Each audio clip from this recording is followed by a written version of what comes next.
सर्वप्रथम आप सभी को शुभ संध्या। कक्षा की शुरुआत करने की मैं घोषणा करता हूं।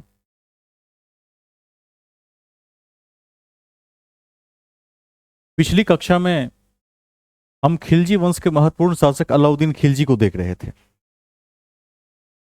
और जब मैंने खिलजी वंश की शुरुआत की तो मैंने आप सभी को बताया कि खिलजी वंश एक वंश नहीं बल्कि एक ऐतिहासिक क्रांति थी, क्योंकि उस वंश ने कुछ ऐसे ऐसे कार्य किए जो इतिहास में एक अलग ही महत्ता रखता है। उसका एक अलग महत्व है। आपने जलालुद्दीन को देखा। जलालुद्दीन 70वें वर्ष में शासक बना, और चूंकि अत्यधिक वृद्ध अवस्था में शासक बनने के कारण उसकी नीति बड़ी उदार थी। यद्यपि मंगोलों के प्रति उसकी नीति क्या थी? कठोर थी। लेकिन आम शत्रुओं के प्रति अथवा जनों के प्रति उसकी नीति की उदारता को हम देख सकते हैं। यह हमने पिछली क्लास में देखा।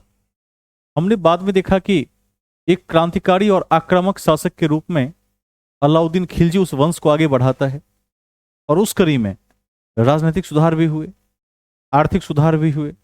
बाजार के 3 प्रकारों को हमने देखा। बाजार नियंत्रण प्रणाली को भी हमने देखा। दाग और हुलिया प्रथा को देखा कि किस तरह से सैनिक और घोड़ों का मैनेजमेंट करना है। हमने यह देखा कि दक्षिण भारत के प्रति अलाउद्दीन की दृष्टि कैसी है। वो क्या चाहता था? वो चाहता था कि अप्रत्यक्ष, ठीक है, अप्रत्यक्ष डर बनाए रखें। वहां से धन संपत्ति लूटना उसका मुख्य उद्देश्य था। देवगिरी के शासक रामचंद्र देव राय को परास्त किया था। ठीक है, तो ये सब बातें अति महत्वपूर्ण थी।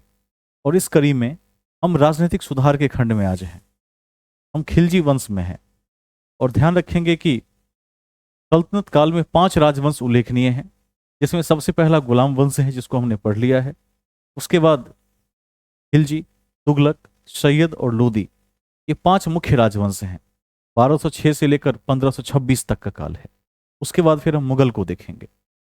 आज का टॉपिक होगा खिलजी वंश में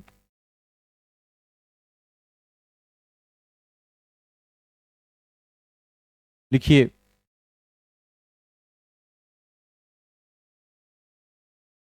राजनैतिक सुधार। हम अलाउद्दीन खिलजी के टॉपिक में हैं। राजनैतिक सुधार। राजनैतिक सुधार, ठीक है, इसको समझते हैं। अब ध्यान रखेंगे कि अलाउद्दीन की तुलना किन 3 शासकों से की गई, ये पहले आप लोग बताएंगे। अब कल बता दिए थे। किस किस शासक से की गई? Very good. सिकंदर, अशोक और समुद्रगुप्त से की गई। सिकंदर सानी की उपाधि भी अलाउद्दीन को मिली थी। अलाउद्दीन खिलजी का सीधा टारगेट था कि उत्तर भारतीय राज्यों में जो राजा हैं उन्हें परास्त करके उस पर अधिकार कर लेना है। लेकिन दक्षिण भारत पर अधिकार करने की उसकी मंशा नहीं थी। उसकी मंशा थी कि दक्षिण भारत उसके भय से भयभीत हो, और बदले में क्या करे? धन संपत्ति इत्यादि प्रदान करते रहे, ताकि क्या हो, जो राज्य का संचालन है उसे करने में आसानी हो। नगदी वेतन पर सैनिकों को रखने की प्रथा पहली बार उसी ने शुरू की। और इस कड़ी में ध्यान देंगे कि बाजार नियंत्रण प्रणाली को इतना मजबूत बनाया, उपचरों की स्थापना की, और 2 विभाग भी बनाए उस कड़ी में, ताकि सैनिकों को कम वेतन पर भी क्या किया जा सके, रखा जा सके। तो ये सब उसकी खास बातें थी। अब राजनीतिक सुधार में आते हैं। देखिए, फर्स्ट पॉइंट लिखिए, सल्तनत का पहला साम्राज्यवादी शासक था। सल्तनत का पहला साम्राज्यवादी शासक था। सल्तनत का पहला साम्राज्यवादी शासक था। साम्राज्यवादी शासक था जिसने राजनीतिक विस्तार की नीति अपनाई। जिसने राजनीतिक विस्तार की नीति अपनाई। राजनीतिक विस्तार की नीति अपनाई।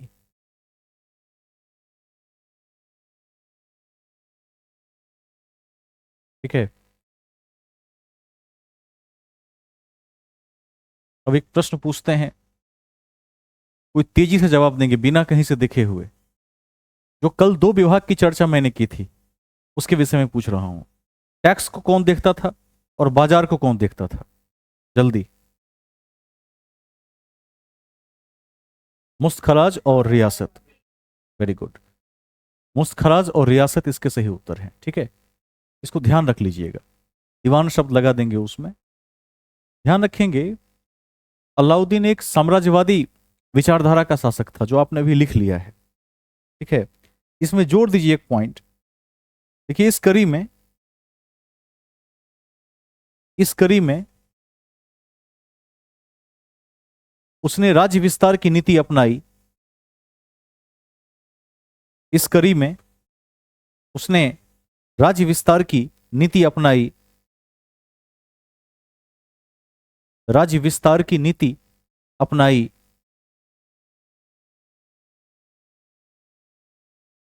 राज्य विस्तार की नीति अपनाई। ठीक है,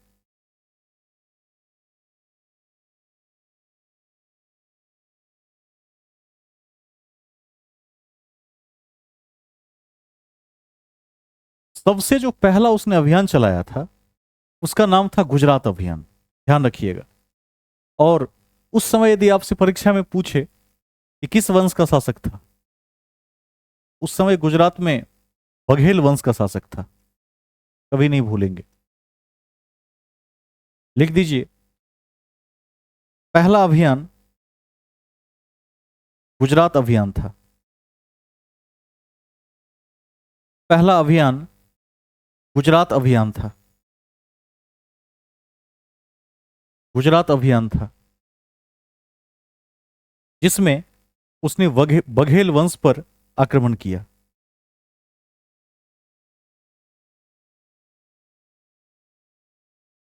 ठीक है, जिसमें उसने क्या किया? बघेल वंश पर आक्रमण किया।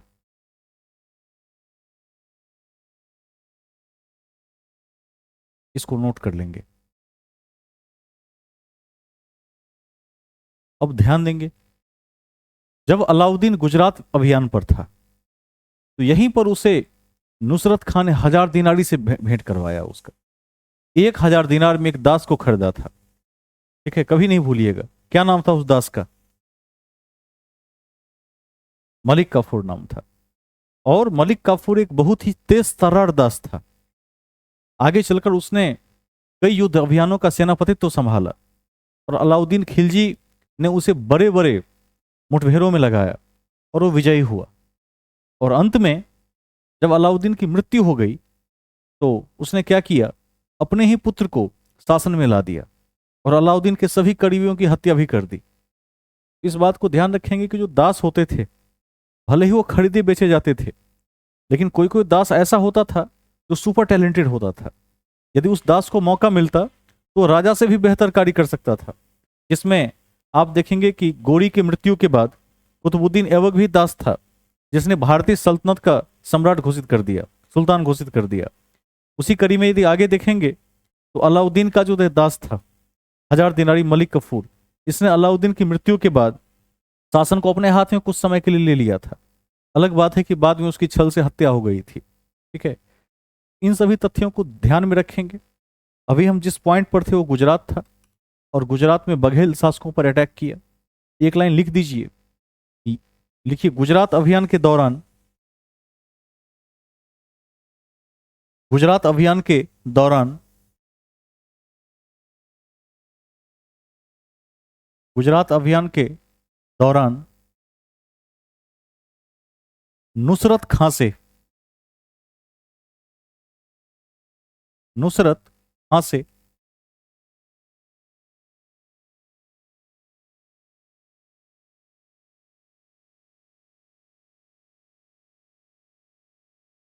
1000 दिनारी मलिक काफूर को प्राप्त किया। 1000 दिनारी मलिक काफूर को प्राप्त किया। मलिक काफूर को प्राप्त किया।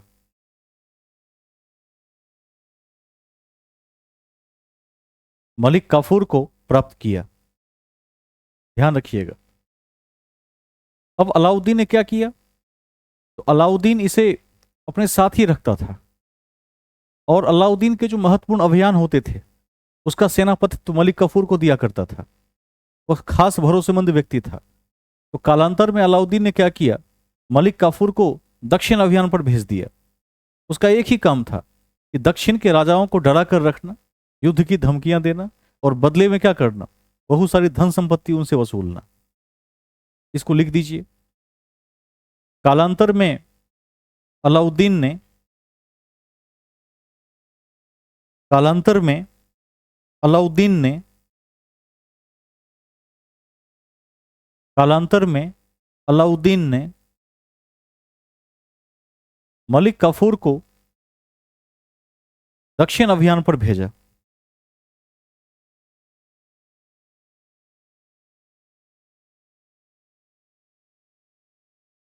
ठीक है, दक्षिण अभियान पर भेजा। अब हम आगे चलेंगे। अब आप लोगों से एक प्रश्न पूछते हैं जो पढ़ाए हैं। अलाउद्दीन के पहले ऐसा कौन सा शासक था जिसने पहली बार उत्तर भारत को पार करते हुए दक्षिण में विंध्याचल को पार कर दिया पहली बार, और साउथ पहुंच गया था? थोड़ा सा दिमाग लगाएंगे तो उत्तर दे सकते हैं, बिना कहीं से देखे हुए तेजी में जवाब दें। Very good. एक शासक था समुद्रगुप्त। ध्यान रखिएगा, उसे भारत का नेपोलियन भी कहा जाता है, इसलिए कहा जाता है। तो अति महत्वपूर्ण है कि समुद्रगुप्त ने क्या किया? पहली बार विंध्याचल को पार किया था। और उसके बाद यदि कोई शासक हुआ तो अलाउद्दीन खिलजी है, जिसने पहली बार विंध्याचल को पार किया और दक्षिण में कदम रख दिया। लिख दीजिए। लिखिए, अति महत्वपूर्ण है कि अति महत्वपूर्ण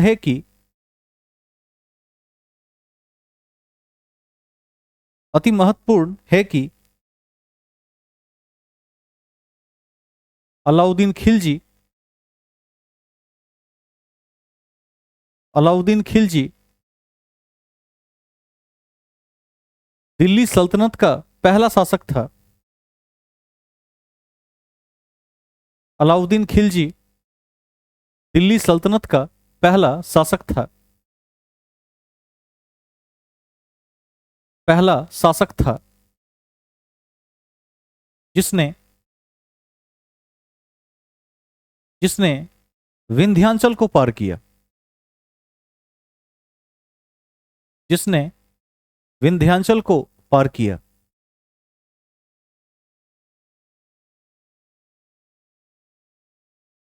जिसने विंध्याचल को पार किया। और ऐसा करने वाला वह समुद्रगुप्त के बाद दूसरा शासक था। और ऐसा करने वाला वह समुद्रगुप्त के बाद दूसरा शासक था।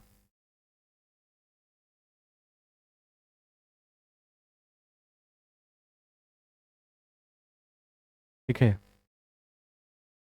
कभी नहीं भूलेंगे, ध्यान रखेंगे।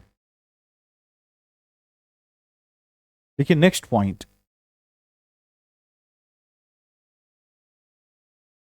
देखिए 1296 में देवगिरी पर आक्रमण किया। 1296 में देवगिरी पर आक्रमण किया। देवगिरी पर आक्रमण किया एवं एवं वहां के राजा एवं वहां के राजा रामचंद्र देव रामचंद्र देव को पराजित किया। रामचंद्र देव को पराजित किया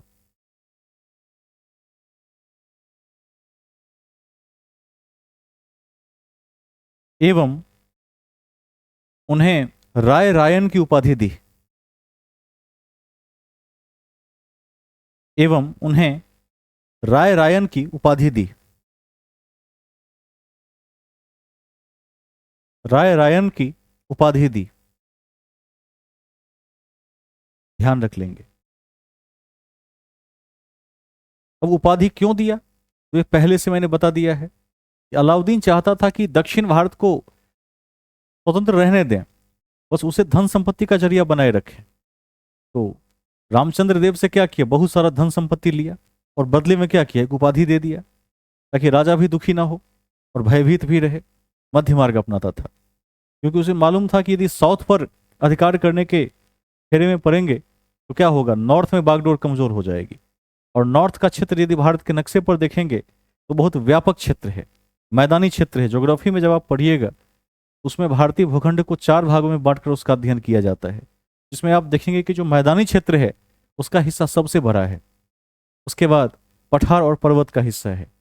तो दक्षिण भारत एक तरफ से पेनिनसुला के क्षेत्र में पड़ता है, प्रायद्वीप के क्षेत्र में पड़ता है। वहां आवागमन के लिए उस समय अधिक साधना की जरूरत होती होगी, विंध्याचल को पार करना पड़ता था और वहां पर शासन संचालन आसान नहीं था। इसलिए मलिक कफूर को एक मुश्त चार्ज देकर और अलाउद्दीन उत्तर अभियान में लग गया था। आगे चलेंगे तो राय रायन को ध्यान रखिएगा। नेक्स्ट पॉइंट लिखिए, 1309 ईस्वी में 1309 ईस्वी में वारंगल का अभियान उल्लेखनीय है। 1309 ईस्वी में वारंगल का अभियान उल्लेखनीय है। वारंगल का अभियान उल्लेखनीय है, जिसमें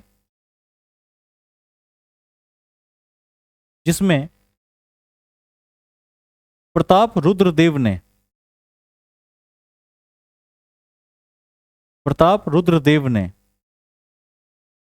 कोहिनूर हीरा उपहार में दिया था।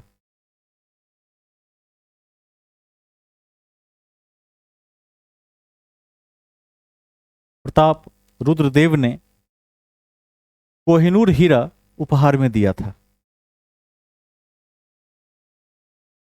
उपहार में दिया था। किसको दिया था? किसको उपहार में दिया था?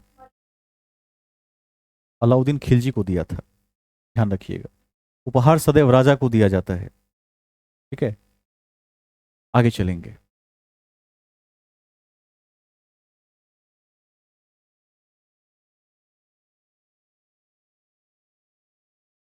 कई शासक साम्राज्यवादी हैं। साम्राज्यवादी का अर्थ होता है जो साम्राज्य का विस्तार करे। इल्तुतमिश भी अपने समय में था, उसके बाद अलाउद्दीन खिलजी हुआ। सल्तनत का पहला इल्तुतमिश हो जाएगा। ठीक है, साम्राज्यवादी शासक में इल्तुतमिश हो जाएगा। विंध्याचल को पार करने वाले में कौन होगा? अलाउद्दीन खिलजी हो जाएगा। ठीक है, साम्राज्यवादी तो कई शासक रहे। आगे चलकर बाबर भी साम्राज्यवादी शासक ही हुआ और अकबर भी साम्राज्यवादी शासक हुआ। साम्राज्यवाद का सीधा अर्थ है कि जो अपने साम्राज्य को विस्तार देता हो। ठीक है, आगे चलेंगे, मुख्य बातों पर आ जाते हैं। हम कहाँ थे? हम कोहिनूर में थे, उसको ध्यान रख लीजिएगा। नेक्स्ट पॉइंट, कॉपी के शीर्ष पर कहीं लिख दीजिए अथवा नोट में लिख दीजिए, वारंगल हीरा के लिए विश्व प्रसिद्ध है। वारंगल हीरा के लिए विश्व प्रसिद्ध है। वारंगल हीरा के लिए विश्व प्रसिद्ध है। ठीक है, कौन बताएंगे वारंगल किस राज्य में पड़ता है? गुड, तेलंगाना। इसको भी ध्यान रख लीजिएगा। नेक्स्ट पॉइंट देखिए, 1310 में 1310 में 1310 में द्वार समुद्र की राजधानी कहां थी? 1310 में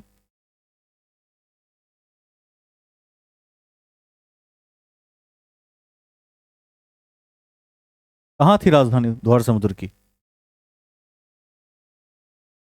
देखिए, 1310 में द्वार समुद्र की राजधानी होयसल। कभी नहीं भूलेंगे, ये सब पढ़ चुके हैं।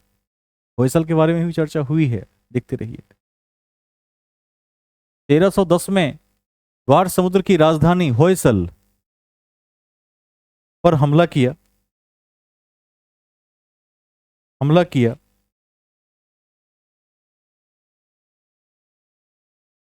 एवं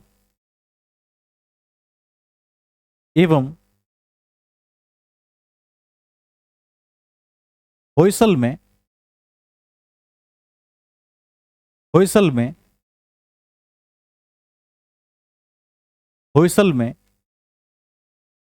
बेसर शैली, होयकर सर बेसर शैली के सबसे उत्कृष्ट मंदिर का निर्माण किया। बेसर शैली के सबसे उत्कृष्ट मंदिर का निर्माण किया, जिसे होली वीड का मंदिर कहते हैं।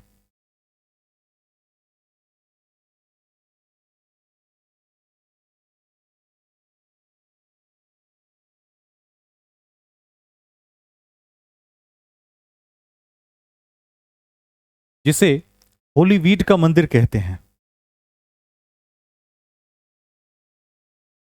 होली वीड का मंदिर कहते हैं। ठीक है।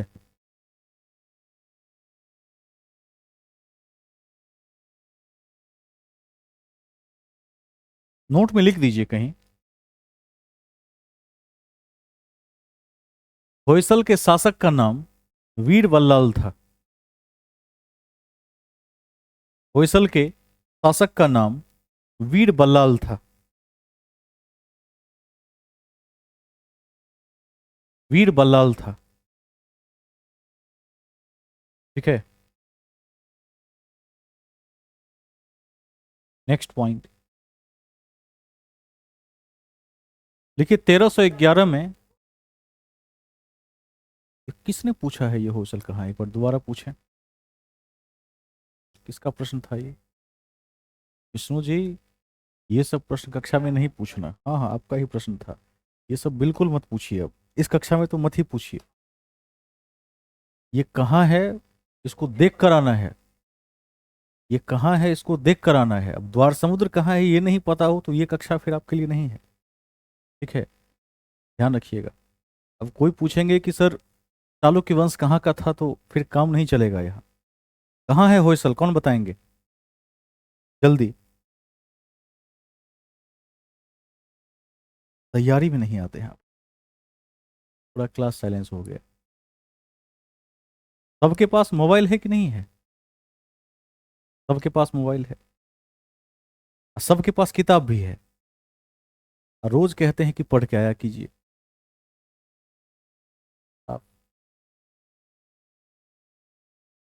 अंदाजा तुक्का भी लगाइए, कोई तुक्का भी, किसी का तुक्का सही हो जाए कि होयसल कहाँ है।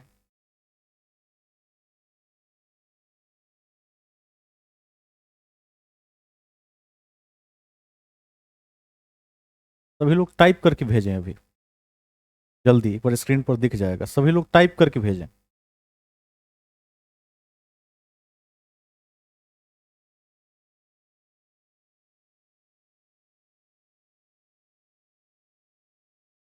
होयसल कहाँ है? कर्नाटक में है। ठीक है, ये सब पूछिए मत, थोड़ा साइट्स को देखिए। अब कभी मान लीजिए कि आ जाएगा, एक मिनट सुन लीजिए, कभी मान लीजिए कि आ जाएगा कि तराइन का युद्ध कहाँ हुआ। अब कक्षा में सर तराइन कहाँ है, आप सर्च कर सकते थे उसे, लेकिन आपने नहीं किया। इसका क्या मतलब है? ब्लाइंड प्रिपरेशन, अंधी तैयारी, कि गुरुजी जितना बताएंगे उसी रास्ते पर चलना है, हम कुछ नहीं देख कर आएंगे। एनसीईआरटी की किताब रोज पढ़ने के लिए कहते हैं। अभी तो ज्योग्राफी में पूछते भी नहीं हैं, क्योंकि अभी ज्योग्राफी की कक्षा नहीं लिए हैं। जब ज्योग्राफी की कक्षा लेते हैं तो पूरी कॉपी एक दिन में पूछ लेते हैं। इतिहास में इसलिए नहीं पूछते हैं क्योंकि इतिहास क्या है, रटने का विषय है अधिक, समझने का भी है, रटने का विषय ज्यादा है। लेकिन ज्योग्राफी एक समझिए कि वैज्ञानिक विषय है, साइंटिफिक सब्जेक्ट है, तो पूछ देते हैं, अभी भी पूछ के देखते हैं। कोई आज के बाद ये नहीं पूछेंगे फला जगह कहाँ है, तुरंत उसको सर्च कर लेंगे और इस आदत को डेवलप कर लेंगे। उम्मीद करता हूं कि कितने लोगों को बात समझ में आ गई, वो हाथ खड़े करें। यह है कंपीट करने का नजरिया। Very good. जब हम लोग अपने समय में पीसीएस की तैयारी करते थे, ये सब पूछना अलाउड नहीं था कक्षा में। पूछने पर देश निकाले की सजा दी जाती थी। देश निकाला समझते हैं ना, कक्षा से बाहर, सदा के लिए रजिस्ट्रेशन रद्द, ये होता था। जो कंपटीशन की तैयारी करेगा वो स्थलों के बारे में, हाँ वैश्विक स्थल आप एक आध पूछ लीजिए, समझ में आता है, लेकिन देश के स्थल तो मत ही पूछिए। क्योंकि आजकल क्या है, गूगल ने हजारों करोड़ का इन्वेस्टमेंट किया है, उसमें देखिए वो जगह कहाँ पर है। अभी एक आध क्वेश्चन और पूछते हैं, कोडरमा की घाटी कहाँ है, जल्दी, बिना कहीं से देखे हुए। सभी लोग वीडियो मोड में आ जाएं।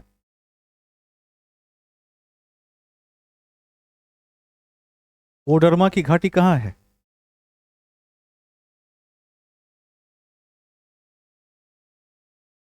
Very good, very good, Jharkhand में है।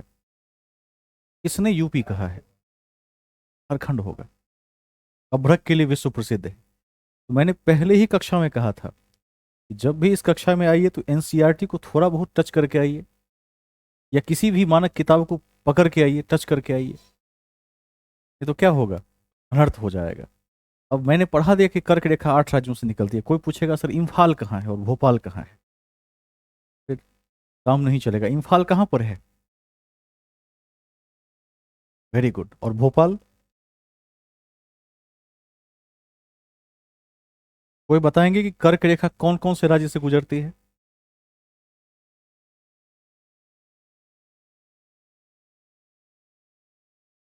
एक व्यक्ति आठों बता दीजिए, आठों राज्य, 8 के 8। कौन है जो 8 के 8 बिना देखे बताएंगे? साफ हो गया। ऐसा नहीं होना चाहिए। बेसिक ज्योग्राफी तो पता हो। सबकी उम्र 20 वर्ष से अधिक है, और 20 वर्ष से अधिक उम्र के जो अभ्यर्थी हैं तो उनको पता होना चाहिए कि गुजरात, राजस्थान, एमपी, छत्तीसगढ़, झारखंड, पश्चिम बंगाल, त्रिपुरा, मिजोरम, ये क्या है, बेसिक मैप है। ये आपके एटीट्यूड को दिखाता है, अभिवृत्ति को दिखाता है कि आप किस व्यक्तित्व के व्यक्ति हैं। क्या आप चीज़ों को सर्च करने में यकीन रखते हैं, या आप एक सोए हुए अभ्यर्थी हैं? ठीक है, आगे से ध्यान रखना है इस चीज़ का। मुख्य बातों में आ जाते हैं। कहाँ थे हम, किस पॉइंट पर थे?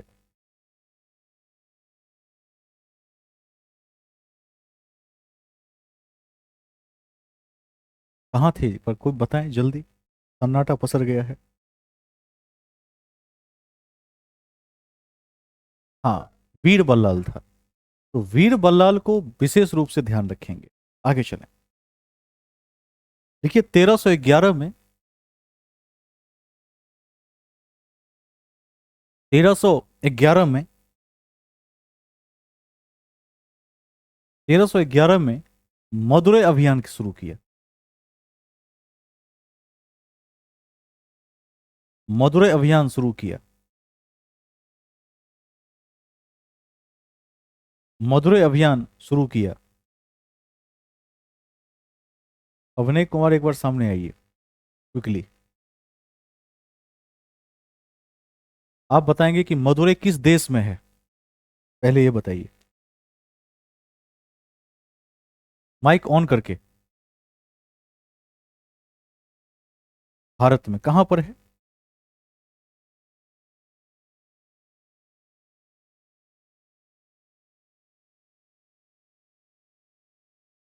और कोई? कर्नाटका। गुड। ठीक है कि नहीं? थोड़ा देखते रहिए। अपने देश के बारे में तो स्पॉट पता होना चाहिए।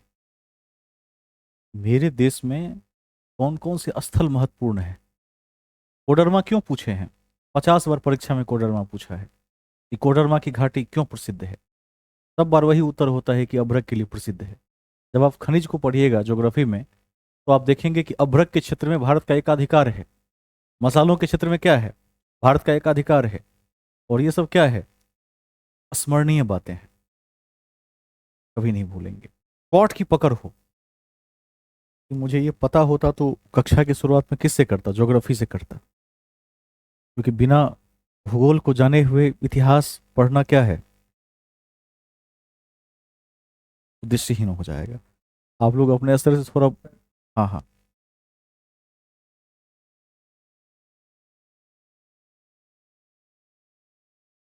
कोई बात नहीं, लेकिन स्पॉट के स्पॉट के आइडेंटिफिकेशन में ज्योग्राफी पढ़ने की जरूरत है। एक बार अपने कमरे में भी मैप लगा लेंगे और एक बार कभी कभी देख लेंगे तो क्या होगा। है ही कितना बड़ा, 4 खंड है, ऊपर हिमालय का क्षेत्र है, 3 सेक्शन, ट्रांस हिमालय, ठीक है, उसमें उसके बाद महान हिमालय, मध्य हिमालय, शिवालिक हिमालय, 4 खंड हैं उसमें। उतना नहीं भी हो तो ऊपर हिमालय है नेपाल के पास। दूसरा खंड क्या है, कहां से कहां तक है, ये बता दीजिए। Very good. कम से कम ना भी याद हो, शेष अभ्यर्थी भयभीत नहीं होंगे, तो कम से कम देख लेंगे कि नॉर्थ के प्लेन में क्या है, हिमालय है, सबसे नीचे शिवालिक लिखा हुआ है, उस पर पढ़ा देंगे ज्योग्राफी में। चैनल क्या होता है, 8 डिग्री चैनल क्या करता है।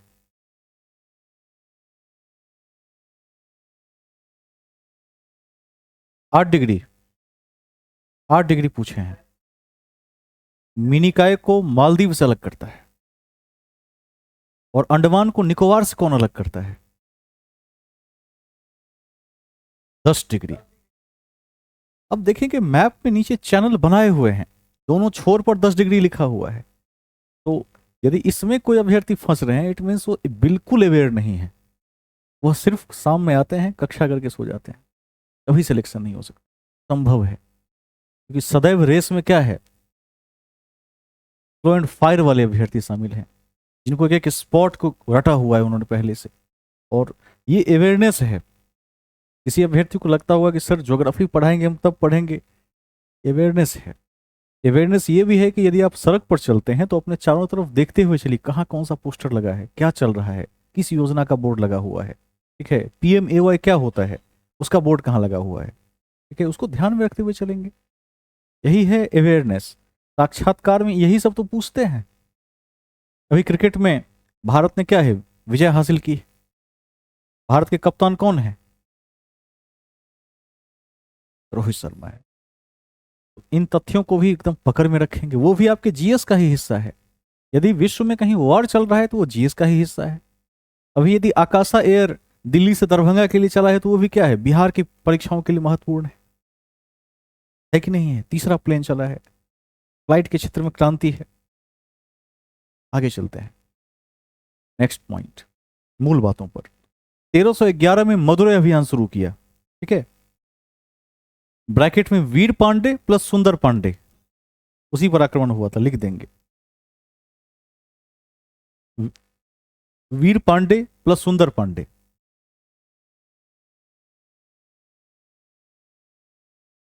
ठीक है। नेक्स्ट पॉइंट लिखिए, राजपूत राज्य रणथंभौर, राजपूत राज्य रणथंभौर, रणथंभौर पर अलाउद्दीन ने अलाउद्दीन ने 1301 में आक्रमण किया। अलाउद्दीन ने 1301 में आक्रमण किया, एवं वहां के शासक हमीर देव थे।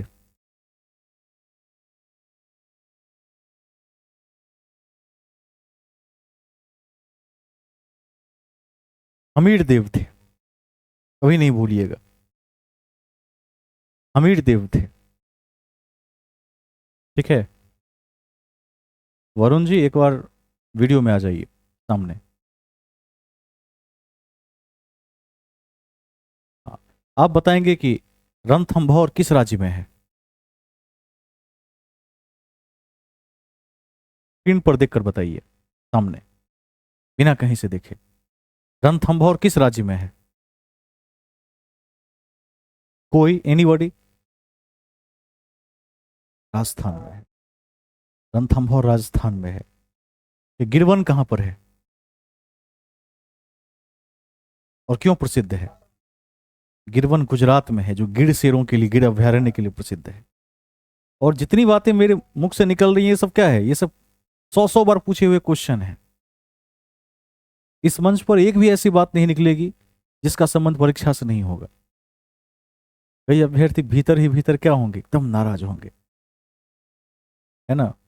यदि सामने होता तो फिर, लेकिन ध्यान रखिएगा कि सामने में जब साक्षात्कार बोर्ड होता है तो फिर क्या होता है? हवाइयां उड़ जाती है चेहरे की। वो इसी तरह से पूछते हैं, इसी तरह से पूछते हैं, कहीं से भी पूछ देंगे। उनको पता है कि जो नॉन अवेयर होगा उसको ज्यादा नहीं पता होगा, और जो अवेयर होगा उसको सब पता होगा, उसने मुख्य बातों को एक बार देखा होगा। ठीक है। तो रणथंभौर राजस्थान में है। अब आपने एक मूवी देखी होगी पद्मावत, मैंने 3 दिन पहले भी चर्चा की थी। पद्मावत के रचयिता कौन है? वेरी गुड, मलिक मोहम्मद जैसी। पद्मावत में जो कथा है उसके परिप्रेक्ष्य में किस राजा की चर्चा है जिसका युद्ध अलाउद्दीन से हुआ था? Very good. और वो जो मूवी बनी है, उस मूवी में रतन सिंह का रोल किस अभिनेता ने लिया है? बहुत चर्चित मूवी है।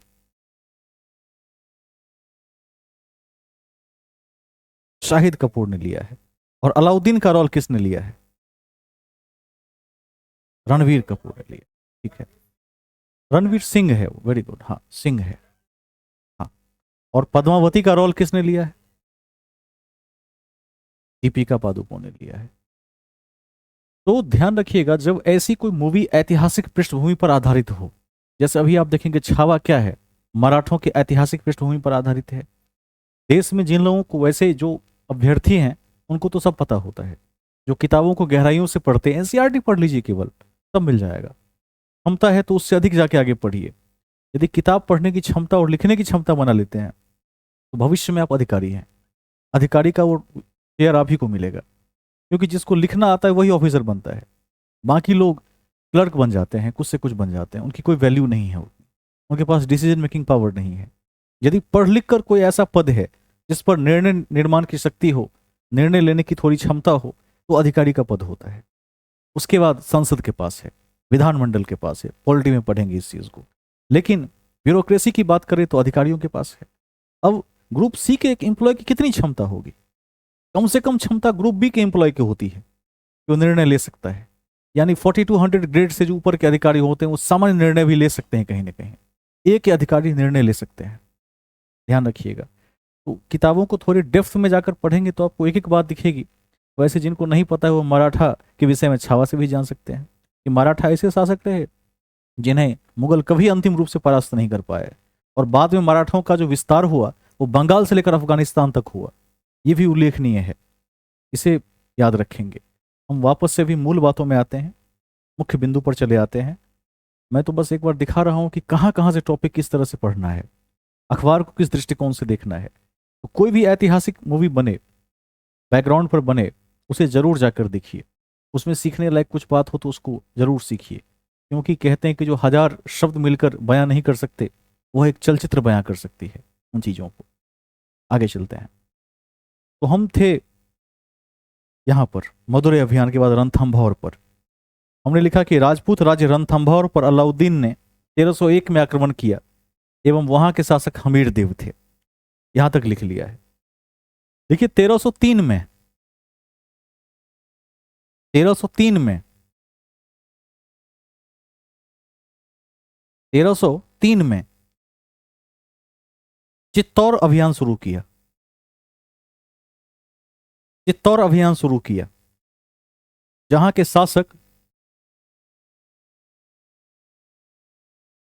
जहां के शासक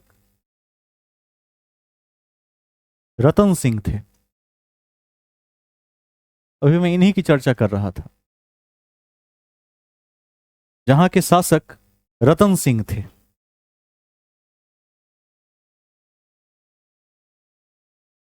रतन सिंह थे। ठीक है, रतन सिंह थे। नेक्स्ट पॉइंट देखिए, रतन सिंह के, सिंह की रानी पद्मिनी से पद्मिनी के रतन सिंह की रानी पद्मिनी के सौंदर्य से रतन सिंह की रानी पद्मिनी के सौंदर्य से अलाउद्दीन प्रभावित था। प्रभावित था।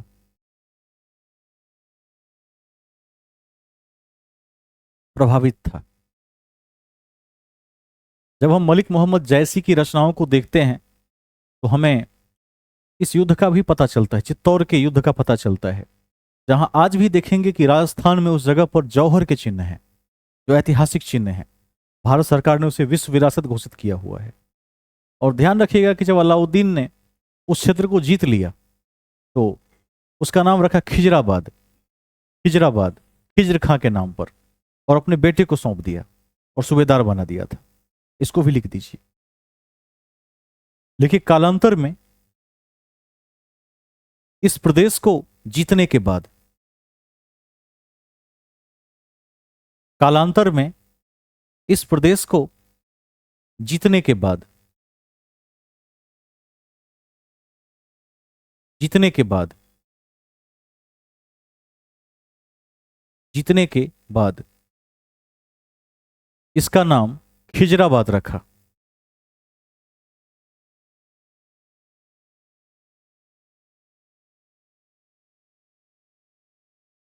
इसका नाम खिजराबाद रखा एवं एवं अपने पुत्र खिज्र खां को, अपने पुत्र खिज्र खां को यहां का सूबेदार नियुक्त किया।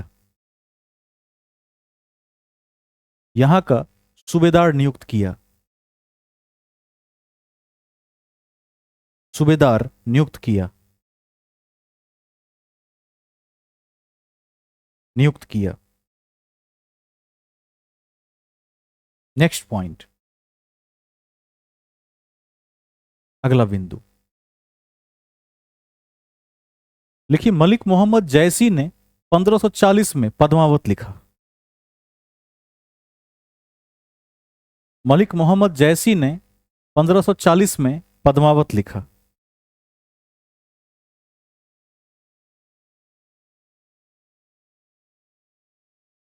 पद्मावत लिखा।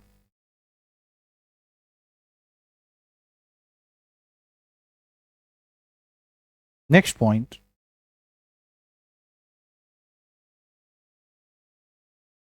लिखिए अलाउद्दीन को सांस्कृतिक उपलब्धियों के लिए भी याद किया जाता है।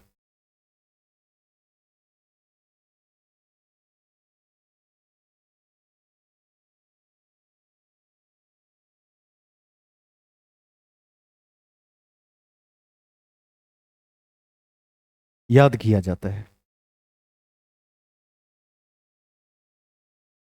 ठीक है। अब सांस्कृतिक उपलब्धियां क्या रही? जैसे हमने पिछली कक्षा में अध्ययन किया था कि उस काल में भारत के जितने भी शासक रहे, सबको यदि किसी विदेशी आक्रांता से खतरा था तो वह आक्रांता ये मंगोल थे। वैसे जलालुद्दीन ने तो मंगोलपुरी बसा दिया दिल्ली में, मंगोलों को इस्लाम में कन्वर्ट कर दिया, लेकिन इससे मंगोलों का अंत नहीं हुआ और मंगोल इसके बाद दुगनी ताकत से बदला लेने के लिए आए। उस समय का जो दिल्ली है, आप दिल्ली यदि आएंगे तो देखेंगे कि दिल्ली में 5 गेट हैं। जो दिल्ली के नजदीक के कोई व्यक्ति होंगे अथवा जिन्होंने दिल्ली का भ्रमण किया होगा वो देखेंगे अजमेरी गेट है, नाम सुना है कि नहीं? कश्मीरी गेट है, 5 दरवाजे हैं। तो दिल्ली को इन 5 दरवाजों से घेरा गया था, सुरक्षा दुर्ग बनाया गया था। और ध्यान रखिएगा कि हौज खास, ठीक है, जो आज वर्तमान में दिल्ली में अवस्थित भी है, तो हौज खास के पास इन्होंने सीरी में एक किला बनवाया। इसको लिख दीजिए, सीरी के किले का निर्माण करवाया। पहला पॉइंट, सीरी के किले का निर्माण करवाया और सीरी को राजधानी बनाया। और सीरी को राजधानी बनाया। ठीक है, सीडी को राजधानी बनाया, ब्रैकेट में दिल्ली, दिल्ली। नेक्स्ट पॉइंट, देखिए इस किले को मंगोलों के आक्रमण से बचाने हेतु बनाया था। इस किले को मंगोलों के आक्रमण से बचाने हेतु बनाया था। मंगोलों के आक्रमण से बचाने हेतु बनाया था।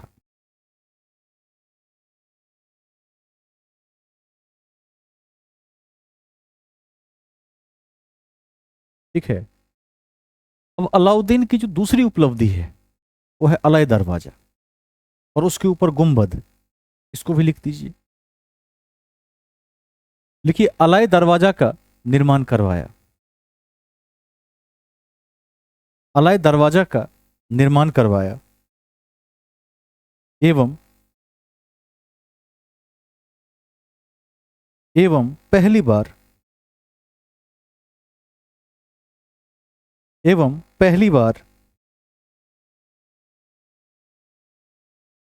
पहली बार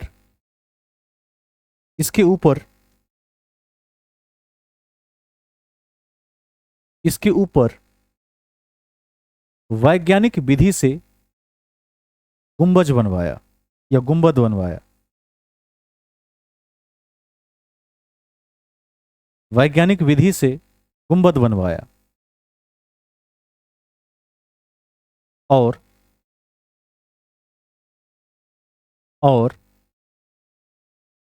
घोड़े के नाल के आकार का मेहराब बनाया,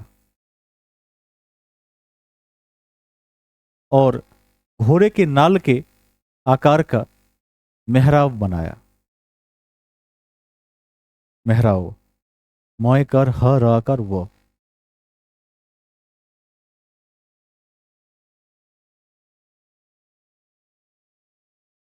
ठीक है, हमने प्रीवियस क्लासेस में तोता ए हिंद को भी पढ़ा है। अभिनय, तोता ए हिंद किसे कहते हैं?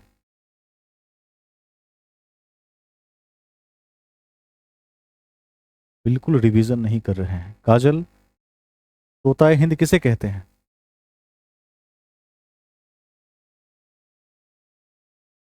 कोई भी? अमीर खुसरो को। तो जिन अभ्यर्थियों ने, दोनों का एक ही मतलब है, तूतीय हिंद और तोता ए हिंद का एक ही मतलब है। ठीक है, तूतीय ए हिंद फारस का शब्द है, तोता ए हिंद हिंदी का शब्द है, तो ध्यान रखिएगा। और दोनों लिखवाए थे एक दिन। जो अभ्यर्थी मौन रह जाते हैं, ठीक है, जैन धर्म के माध्यम से प्राण त्यागने की स्थिति में है, मौन धारण करके, वो थोड़ा सा अध्ययन कीजिए। अभी श्रवण बेलगोला जाने की कोई जरूरत नहीं है। इस तैयारी पर तो रिजल्ट आने से रहा, ऐसे में जो रिजल्ट आने लगे तो सबका चयन हो जाए, फिर हो ही नहीं पाता है कभी। तोता ए हिंद कितनी बार पढ़ाए हैं? कम से कम 10 बार। जिन्होंने पढ़ा है, आज तो कई अभ्यर्थी हैं भी नहीं ऑनलाइन, वो थोड़ा ध्यान रखेंगे। लिखिए अगला पॉइंट, लिखिए, इनके दरबार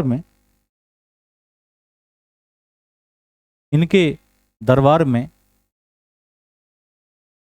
अमीर खुसरो रहा करते थे।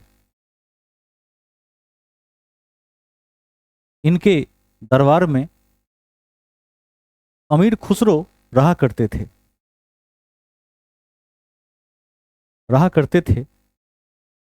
जिनका जन्म 1215 में पटियाली में हुआ था, उत्तर प्रदेश।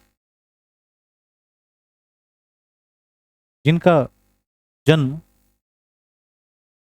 1215 में पटियाली में हुआ था।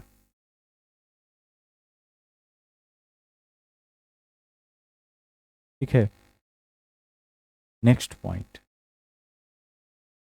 आदित्य जी एक बार सामने आ जाइए। आप बताएंगे कि आवाज पहुंच रही है? आप बताएंगे कि अमीर खुसरो ने कितने राजाओं का कार्यकाल देखा था? Very good, 8। परीक्षा में 7 भी रहे तो सही है, कई बार 7 भी दिया रहता है ऑप्शन में, तो 7 भी सही है। जब 7 होगा तो फिर 8 नहीं होगा। तो 7 या 8 को ध्यान रख लीजिएगा, तोता ए हिंद कहते हैं, ध्यान रखिएगा। उत्तर प्रदेश के पटियाली में 1215 में इनका जन्म हुआ था, यह महत्वपूर्ण है। नेक्स्ट पॉइंट देखिए, अमीर खुसरो ने कव्वाली को जन्म दिया। कव्वाली आज भी काफी चर्चित है।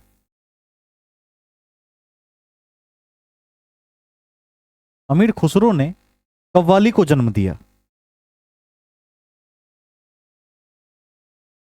कव्वाली को जन्म दिया, ठीक है। कव्वाली को जन्म दिया। कव्वाली समझते हैं कि नहीं? कव्वाली गाया जाता है। कव, कव्वाली गाने की एक विधा है, और इनका योगदान उर्दू के विकास में भी काफी ज्यादा रहा। इसको भी लिख दीजिए, उर्दू के विकास में इनका महत्वपूर्ण योगदान रहा। उर्दू के विकास में इनका महत्वपूर्ण योगदान रहा।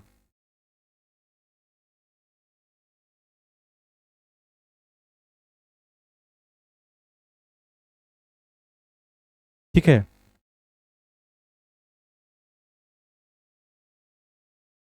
खुसरो के विषय में 2 प्रश्न पूछे जाते हैं। एक तो इन्हें सितार का आविष्कारक कहा जाता है, इसको कभी नहीं भूलेंगे।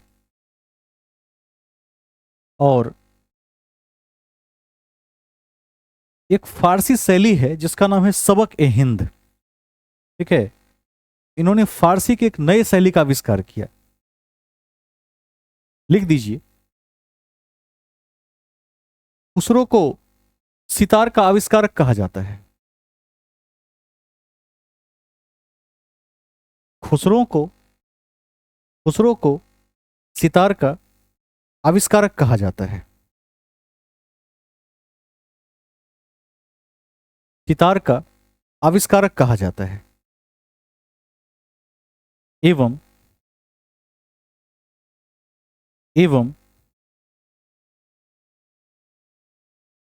फारसी की नई शैली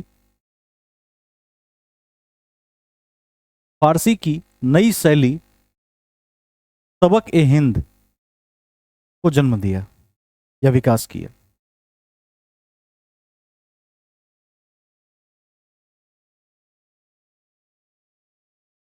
विकास किया,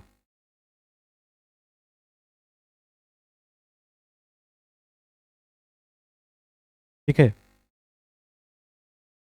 खुसरो किसके शिष्य थे? इनके गुरु का क्या नाम था? कभी नहीं भूलेंगे, निजामुद्दीन औलिया। ये खुसरो के गुरु थे। और ध्यान रखिएगा कि लैला मजनू, आशिका जैसी 3-4 रचनाएं हैं जिसकी रचना खुसरो ने ही की, जिसमें 2 पूछा जाता है बहुत अधिक, लैला मजनू और आशिका। लिखी खुसरो ने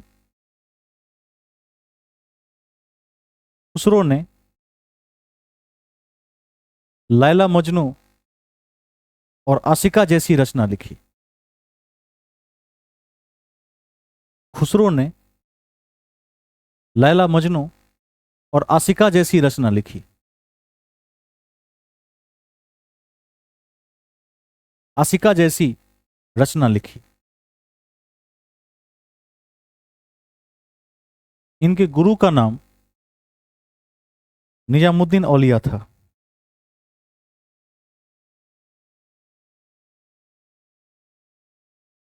गुरु का नाम निजामुद्दीन औलिया था। हम सूफी के संतों में इनको देखेंगे आगे चलकर, ठीक है। इस्लामी रहस्यवाद को सूफी कहा जाता है, इसको नहीं भूलेंगे। नेक्स्ट पॉइंट, अमीर खुसरो ने 7 से 8 सुल्तानों का राजकाज देखा था। अमीर खुसरो ने 7 से 8 सुल्तानों का राजकाज देखा था। देखा था।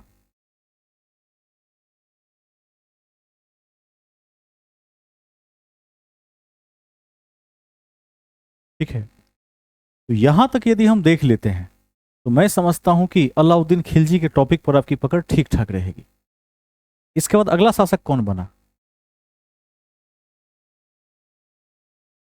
कुतुबुद्दीन मुबारक शाह खिलजी या मुबारक शाह खिलजी। अब हम मुबारक शाह खिलजी को देखेंगे, तो हेडिंग में लिखिए मुबारक शाह खिलजी।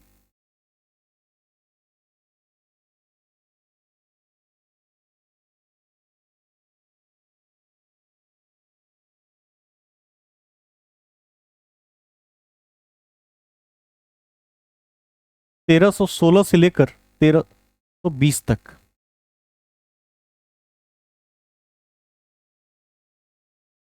1316 से लेकर 1320 तक।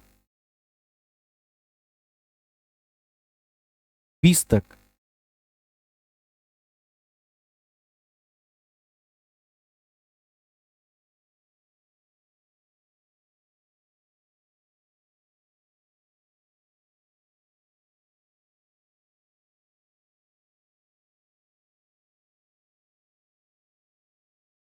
ठीक है, समझ लेते हैं। ऐसा कहा जाता है कि 1316 में अलाउद्दीन की मृत्यु हो गई, और जब अलाउद्दीन की मृत्यु हो गई, उसका जो सबसे चहेता दास था, ठीक है, मलिक कफूर, मलिक कफूर ने सोचा कि राजा बनने का इससे बेहतर अवसर नहीं मिल सकता है, क्योंकि इतिहास में जो भी ऐसे दास रहे जो राजा होने की कैपेसिटी रखते थे, कैपेबिलिटी रखते थे, उनके पास योग्यता थी, उन्होंने इस मौके को कभी नहीं छोड़ा। जैसे ही अलाउद्दीन की मृत्यु हुई 1316 में, सबसे पहले मलिक कफूर एक्टिव हुआ और उसने अपने पुत्र को क्या किया, राजा घोषित किया, जिसका नाम शिहाबुद्दीन उमर था, क्योंकि इसका पुत्र उम्र में बहुत ही छोटा था। ठीक है, लेकिन फिर भी इसने राजा घोषित कर दिया, और अलाउद्दीन के जितने भी रिश्तेदार थे, मलिक कफूर ने एक एक करके सबकी हत्या कर दी। ठीक है, लेकिन उसमें एक रिश्तेदार बच गया था, मुबारक शाह खिलजी। मुबारक शाह खिलजी को यह ज्ञात हो गया था कि जिस तरह से यह हत्याएं कर रहा है, यह कभी न कभी मेरी भी हत्या कर देगा। तो मुबारक शाह खिलजी ने समय निकालकर कहीं ऐसे इराक में बैठा था कि एक बार मलिक कफूर सामने है कि उसी की हत्या कर दें, और इसने छुप कर कहीं ताक लगाकर बैठा था, और जब मौका मिला तो मलिक कफूर की हत्या कर दी। ठीक है, ढेर सारी हत्याएं हुई। तो भले ही कुछ समय के लिए मलिक कफूर ने स्वयं को सुल्तान घोषित किया अथवा अपने पुत्र को सुल्तान घोषित किया, लेकिन वह बहुत कुछ महीनों के लिए था। उसके बाद मुबारक शाह खिलजी शासन में आ गया, और मान के देखेंगे तो शक्तिशाली शासक के रूप में यह अंतिम शासक ही था। इसके बाद जो एक और शासक है, वो कुछ ही माह के लिए आया और चला गया, उसका कोई योगदान नहीं है उस वंश में। इसको लिखिए, फर्स्ट पॉइंट लिखिए, अलाउद्दीन की मृत्यु 1316 में हुई, जनवरी 1316। अलाउद्दीन की मृत्यु जनवरी 1316 में हुई, जनवरी 1316 में हुई, एवं उसे दिल्ली के जामा मस्जिद के बाहर दफना दिया गया, एवं उसे दिल्ली के जामा मस्जिद के बाहर दफना दिया गया, दफना दिया गया। ठीक है, दफना दिया गया। नेक्स्ट पॉइंट लिखिए, उसके उसके गुलाम मलिक कफूर ने, उसके गुलाम मलिक कफूर ने, मलिक कफूर ने अपने अल्पवयस्क पुत्र, अपने अल्पवयस्क पुत्र शिहाबुद्दीन उमर,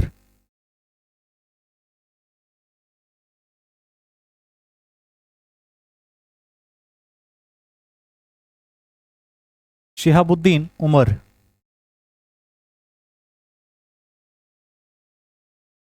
शिहाबुद्दीन उमर को सुल्तान घोषित किया। शिहाबुद्दीन उमर को सुल्तान घोषित किया एवं एवं स्वयं को उसका संरक्षक घोषित किया।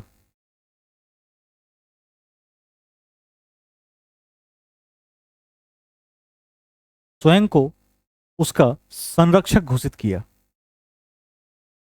संरक्षक समझते हैं कि नहीं? क्या होता है? कोई बताइए क्या होता है संरक्षक?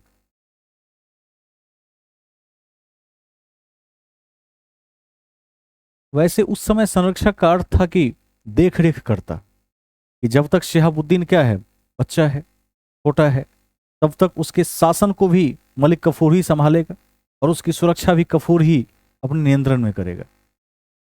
आगे चलकर मलिक कफूर की इच्छा थी कि खिलजी वंश को कौन चलाए, मेरा बेटा ही चलाए।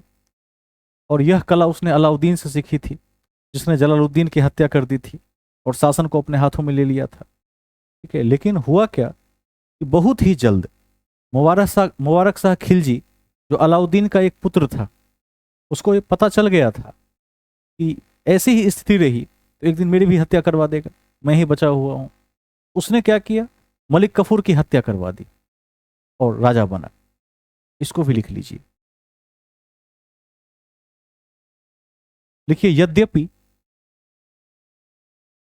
यद्यपि मलिक कफूर ने षड्यंत्र करके षड्यंत्र करके अलाउद्दीन के सभी रिश्तेदारों की हत्या करवा दी। षड्यंत्र करके अलाउद्दीन के सभी रिश्तेदारों की हत्या करवा दी। हत्या करवा दी। लेकिन लेकिन अलाउद्दीन के दूसरे पुत्र मुबारक शाह खिलजी ने मुबारक शाह खिलजी ने मलिक कफूर की हत्या करवा दी। मलिक कफूर की हत्या करवा दी एवं अप्रैल 1916 में अप्रैल 1916 में 1916 में कुतुबुद्दीन मुबारक शाह खिलजी के नाम से कुतुबुद्दीन 1316 में, हाँ, 1316 में कुतुबुद्दीन मुबारक शाह खिलजी के नाम से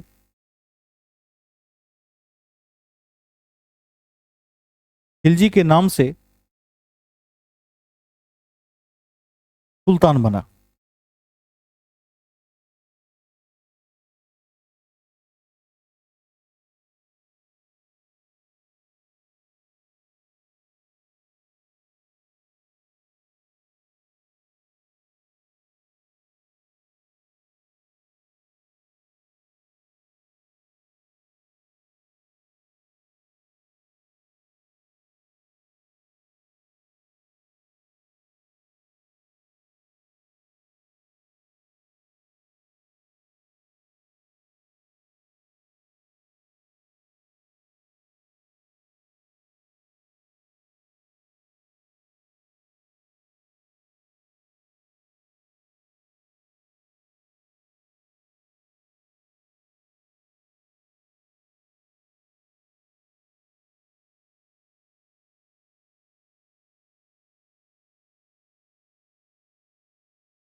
आगे चलेंगे।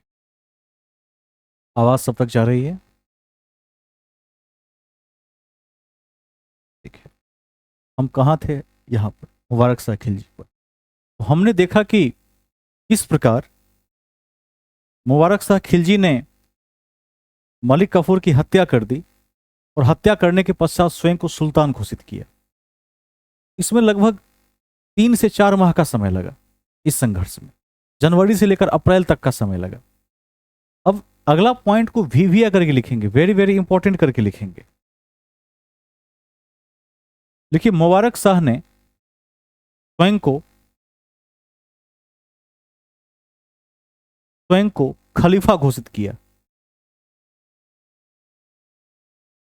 मुबारक शाह ने स्वयं को खलीफा घोषित किया और ऐसा करने वाला वह दिल्ली सल्तनत का प्रथम सुल्तान था। प्रथम सुल्तान था।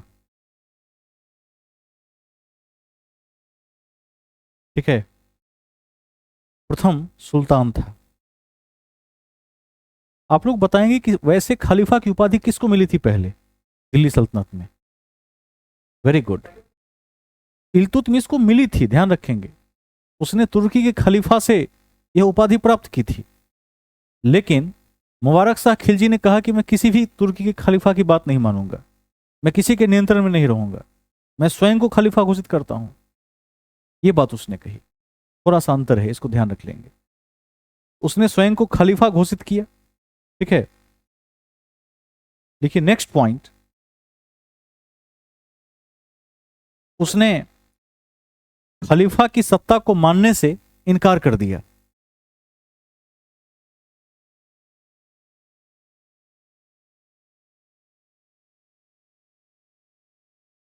ठीक है, खलीफा की सत्ता को मानने से इनकार कर दिया एवं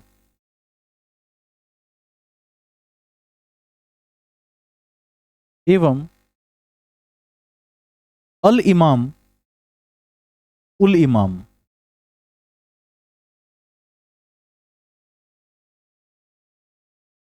अल इमाम उल इमाम तथा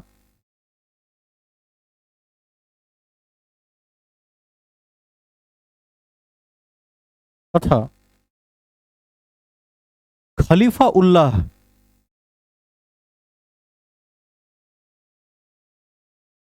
खलीफा उल्लाह या खलाफत उल्लाह खलाफत उल्लाह की उपाधि धारण की।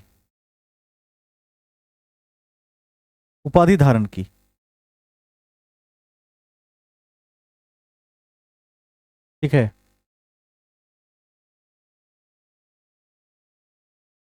आगे चलेंगे। तो ये ऐसा पहला शासक हुआ जिसने कहा कि मैं स्वयं में खलीफा हूं, मुझे किसी भी तुर्की के खलीफा से खलीफा के टैग को प्राप्त करने की आवश्यकता नहीं है। और इसने दूसरा जो परिवर्तन किया वो ये किया कि अलाउद्दीन ने जो किया था कि जो भूस्वामी थे, जैसे चौधरी थे, ठीक है, ध्यान दीजिएगा, याद होगा आप सभी को पढ़ाए थे, याद आ रहा है कि नहीं? जमीन के स्वामी कौन कौन थे? Very good. तो जो भूस्वामी थे उससे अलाउद्दीन ने जमीन छीनकर एक डिपार्टमेंट बनाया था और विभाग के अधीन कर दिया था, रेवेन्यू डिपार्टमेंट की स्थापना की थी। लेकिन इसने क्या किया, उस कानून को वापस से रद्द कर दिया, उस डिपार्टमेंट को भंग कर दिया और सभी की सभी जमीनें वापस से उन्हीं को लौटा दी जो उसके असली भूस्वामी थे। इसको लिख लीजिए। देखिए, इन्होंने अलाउद्दीन के कठोर नियमों को समाप्त किया। इन्होंने अलाउद्दीन के कठोर भूस्वामियों को समाप्त किया।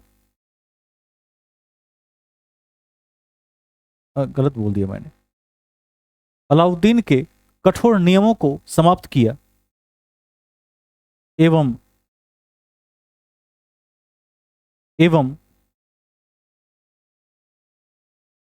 एवं वैध, वैलिड इंग्लिश में, वैध भूस्वामियों को उनकी जमीनें वापस लौटा दी। वैध भूस्वामियों को उनकी जमीनें वापस लौटा दी, वापस लौटा दी।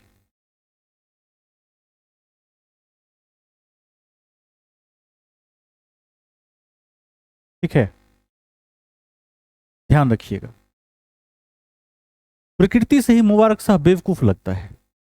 इतिहास में यदि आप मुबारक शाह को देखेंगे तो बाय नेचर ही वो क्या है, इडियट है, बैकवर्ड है। आप कहेंगे ऐसा क्यों है, बाय नेचर बैकवर्ड क्यों है, इसकी भी चर्चा करते हैं। हम जब उसके विषय में पढ़ते हैं तो हम देखते हैं कि वह अपने पिता का अयोग्य पुत्र था, तभी तो बच गया।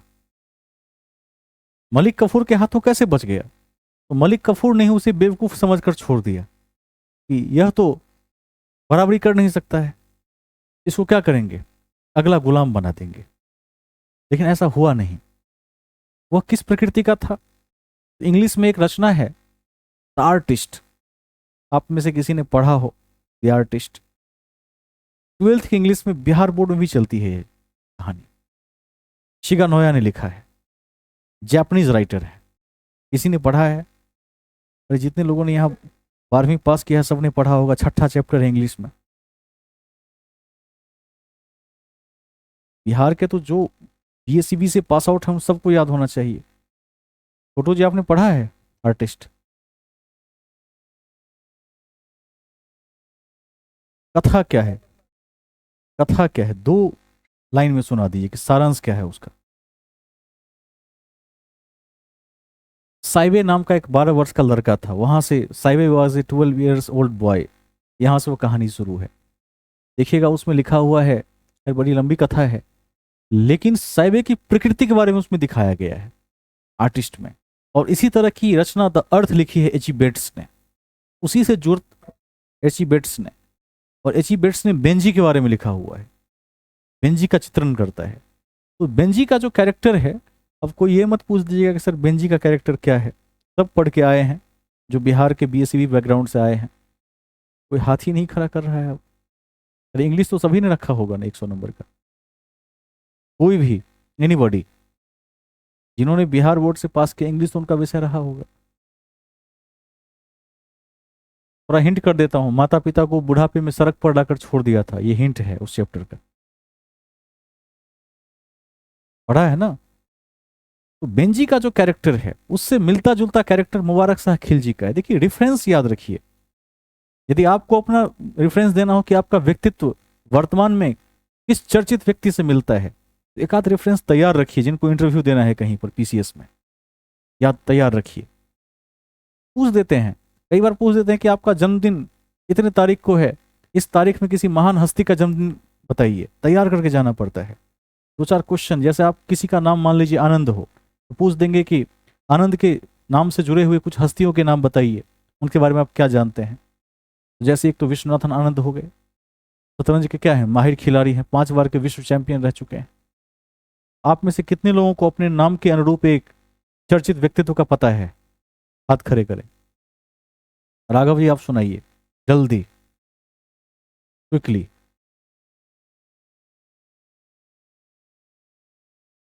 कोई भी। हाँ वरुण जी सुनाइए, आपका तो नाम ही वरुण है। हाँ सुनाइए। वरुण जी आपने हाथ खड़ा किया था, सुनाइए। अरे आप तो सुना सकते हैं, वरुण धवन के बारे में सुना सकते हैं, जो चर्चित एक्टर हैं, कुछ फिल्में सुना सकते हैं। ठीक है, स्टूडेंट ऑफ द ईयर में शायद वरुण धवन है ना, उसमें भी है, आप सुना सकते हैं। देखिए ये क्या है, ये है कि जिस व्यक्ति ने अपने आसपास की चीजों को गहराई से देखा है, तेज तरार हैं, अपने इन्वायरमेंट पर उनकी दृष्टि है, परीक्षा को कंपीट करने का एटीट्यूड है उनके पास, उनकी दृष्टि ऐसी होती है। मैंने उदाहरण दिया है, कई अभ्यर्थी काफी तनाव में आ गए हैं, तो तनाव में आने की कोई आवश्यकता नहीं है, तनाव से मुक्त रहिए। मुझसे पढ़ना है तो मैं इसी तरह से पढ़ाता हूँ। कई अभ्यर्थी सोच रहे होंगे कि गलत कक्षा में एडमिशन हो गया। ठीक है, लेकिन कक्षा ही ऐसी है। मुझसे पढ़ना आसान नहीं है, बड़ा डिफिकल्ट टास्क है, बैठना ही बड़ा डिफिकल्ट टास्क है, बड़ा सुनना पड़ता है। आगे चल, जब मैं ऑफलाइन में पढ़ाता था तब भी छात्र जाते रहते थे, जब कक्षा से निकले तो बाप रे बाप, पैसा दे दिए हैं, छोड़ कर चले जाते, बड़ा डिफिकल्ट है। फिर बाद में अभ्यस्त भी हो जाते थे, तो भी है।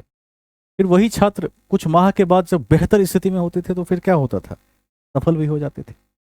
सफलता साधनाओं से ही गुजरती है। आगे चलेंगे तो नाम के अनुरूप कैरेक्टर को याद रखिएगा। एच ई बेट्स में जो बेंजी है, बेंजी एक ऐसा लड़का है जो मासूम सा दिखता है, संक्षेप में बता देता हूं। और बेंजी का कैरेक्टर ऐसा है कि उसके माता पिता उसे एक अयोग्य बालक समझते हैं। बेंजी के माता पिता को लगता है कि यह कुछ नहीं समझता है। बाद में बेंजी ने कम ही कक्षा के बाद विद्यालय छोड़ दिया था और मुर्गी पालन के व्यवसाय में उसका मन लग गया था। फिर उसने पैसा वगैरह जमा किया, माता पिता की आंखों में धूल झोंक दिया, ठीक है, अपनी इच्छा से विवाह कर लिया। अब आप ये ना समझें कि इच्छा से विवाह करना धूल झोंकना है, उसमें जो लिखा है उसके अनुरूप मैं कह रहा हूं। इच्छा से विवाह करने का मतलब है कि उसमें माता पिता की इच्छा कुछ और थी, बेंजी एक सुंदर लड़की से विवाह करे, लेकिन बेंजी ने अपनी नौकरानी से विवाह कर लिया था, जो दिखने में क्या थी, कुरूप थी। उसके होंठ बाहर निकलकर काफी लटके हुए थे और उसका चेहरा काला था, तो माता पिता को पसंद नहीं था, बेंजी ने कर लिया। अंततः बेंजी ने क्या किया, जब देखा कि घर में डिस्प्यूट की स्थिति आ गई तो अपनी पत्नी को अधिक वैल्यू दी और माता पिता को घर से भगा दिया। ऐसी कथा है। तो माता पिता धोखे में थे, बेंजी मासूम लड़का है, लेकिन था नहीं। उसी तरह से जो मुबारक शाह है, इसके विषय में मलिक कफूर का यही एजम्पशन था, ये अयोग्य है। अब अयोग्य क्यों कहते हैं, तो मुबारक शाह खिलजी के अजीबोगरीब शौक थे। जैसे वो क्या करता था, तो दरबार में सभी लोग भरे हुए हैं, सब बैठे हुए हैं, और सारा वस्त्र खोलकर वो दौड़ता था, सब तरफ नग्न होकर दौड़ा करता था, और फिर वस्त्र पहन कर आकर बैठ जाता था। उसे इसमें बड़ा आनंद आता था। तो मैंने क्या कहा, इडियट था, पहले ही कह दिया है, बेवकूफ था, ठीक है।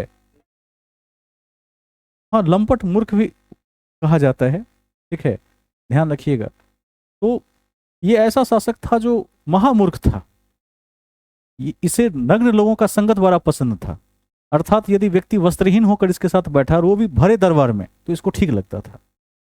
इसे मानसिक बीमार करार दिया गया था और इसे अलाउद्दीन ने अयोग्य पुत्र करार दिया था, लेकिन इसी अयोग्यता ने इसकी रक्षा कर ली। मलिक कफूर के हाथ से इसी पागलपन के सहारे बच गया और मलिक कफूर की ही हत्या कर दी। कफूर ने कभी सोचा भी नहीं होगा कि ऐसा अयोग्य व्यक्ति मेरी हत्या कर देगा, जो इतना बड़ा सेनापति था कि दक्षिण अभियान को अकेले संभाले हुआ था, कई विजय दिलाए। उस बड़े योद्धा को हो सकता है सोए हुए में हत्या कर दी हो उसकी, ऐसा हो सकता है। इसको लिख लीजिए, महत्वपूर्ण है। लिखिए नेक्स्ट पॉइंट, लिखिए मुबारक शाह खिलजी। मुबारक शाह खिलजी अपने पिता का अयोग्य पुत्र था। मुबारक शाह खिलजी अपने पिता का अयोग्य पुत्र था, अयोग्य पुत्र था, ठीक है। पैराग्राफ बदल कर लिखिए, बरनी के अनुसार।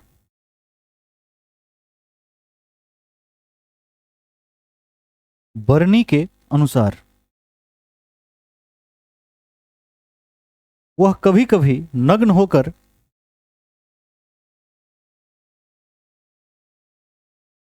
कभी कभी नग्न होकर दरबारियों के बीच दौड़ा करता था।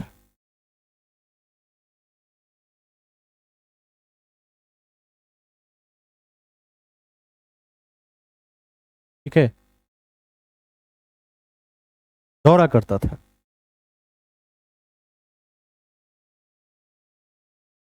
उसे नग्न स्त्री पुरुषों की संगत पसंद थी,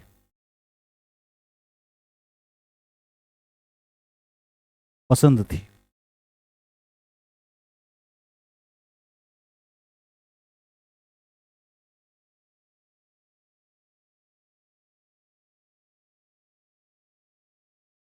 अब इसका प्रभाव क्या पड़ा, तो जब ऐसा शासक आएगा तो निश्चित रूप से जो इसके अधीन राजा होंगे पूरे देश में, खास करके दक्षिण भारत जिस पर अंतिम अधिपत्य स्थापित नहीं हो पाया था।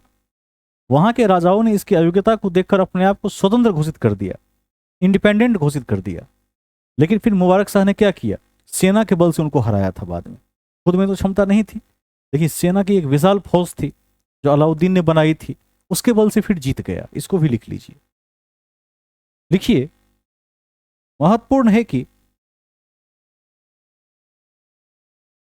महत्वपूर्ण है कि महत्वपूर्ण है कि उस समय देवगिरी के शासक हरपाल देव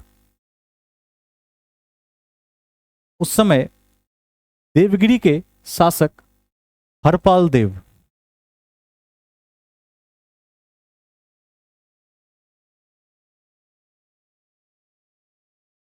हरपाल देव ने स्वयं को स्वतंत्र घोषित कर दिया।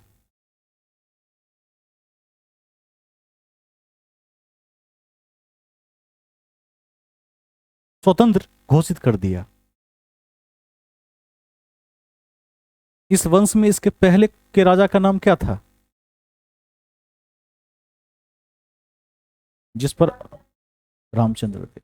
अभी बताए थे कि रामचंद्र देव पर अटैक किया था, परास्त कर दिया था अलाउद्दीन खिलजी ने। उसी का अगला जो वंशज था हरपाल देव, उसने देखा कि जब मुबारक शाह जैसा राजा हो तो स्वयं को आजाद घोषित कर देना चाहिए। लेकिन गलती ये हुई उससे कि वो सेना को भूल गया, क्योंकि अभी तक विशाल सेना थी और मैन पावर के बल पर इसने क्या किया? उसे परास्त कर दिया। तो आपने लिखा है कि स्वतंत्र घोषित किया, लेकिन 1318 में ऐड कर दीजिए। 1318 में 1318 में मुबारक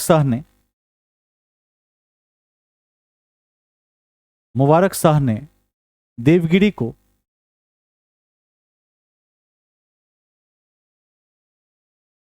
को जीत लिया और प्रत्यक्ष रूप से साम्राज्य में मिला लिया।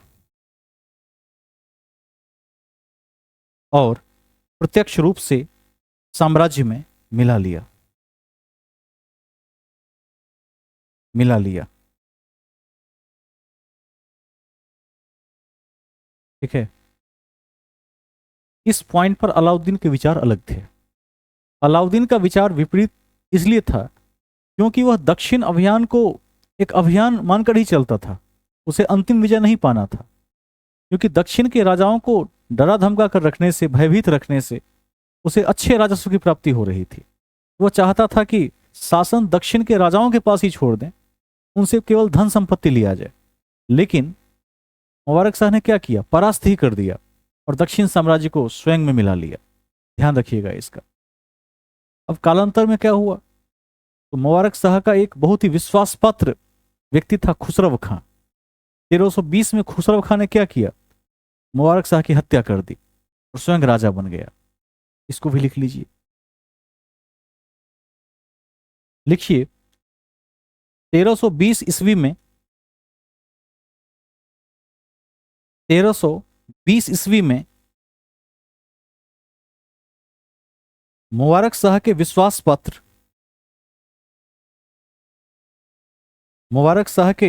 विश्वास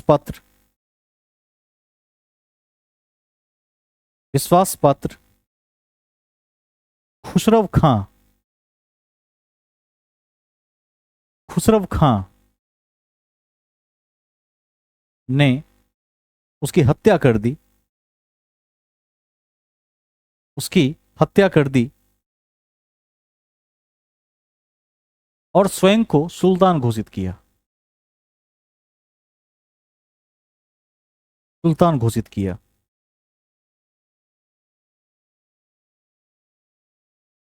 ठीक है।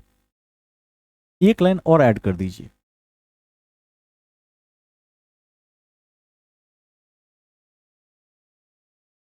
लिखिए, उल्लेखनीय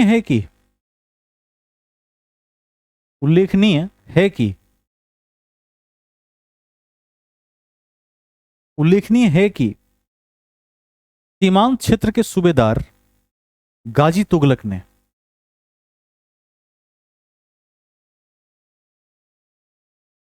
सीमांत क्षेत्र के सूबेदार गाजी तुगलक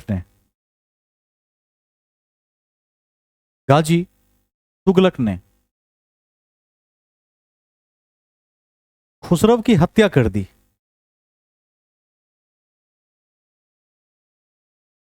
दी। एवं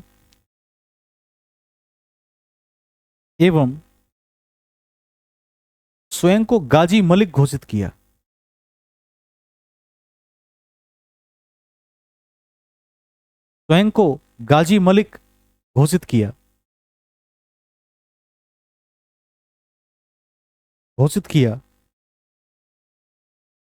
और गयासुद्दीन तुगलक के नाम से तुगलक वंश की नींव रखी। और गयासुद्दीन तुगलक के नाम से तुगलक वंश की नींव रखी।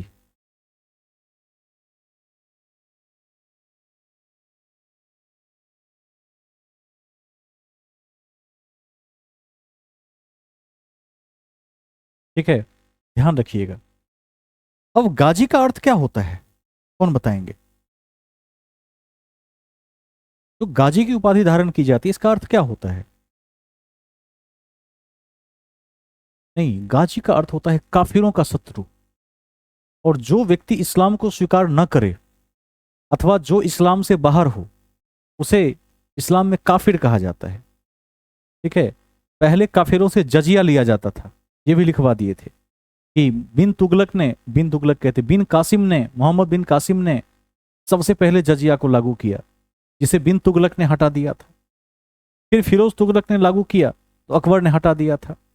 और फिर औरंगजेब ने लागू किया तो मोहम्मद शाह रंगीला ने अंतिम रूप से हटा दिया था। तो जो काफिर हैं, जो इस्लाम को नहीं मानते, उन्हें अपने धर्म को बनाए रखने के लिए भी टैक्स देना पड़ता था।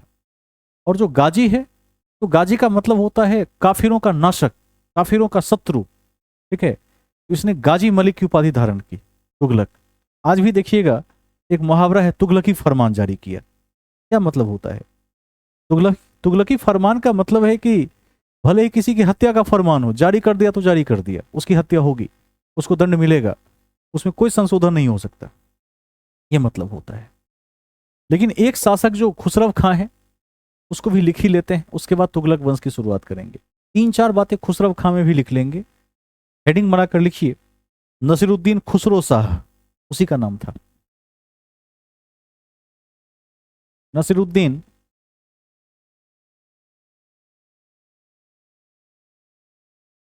खुसरो शाह।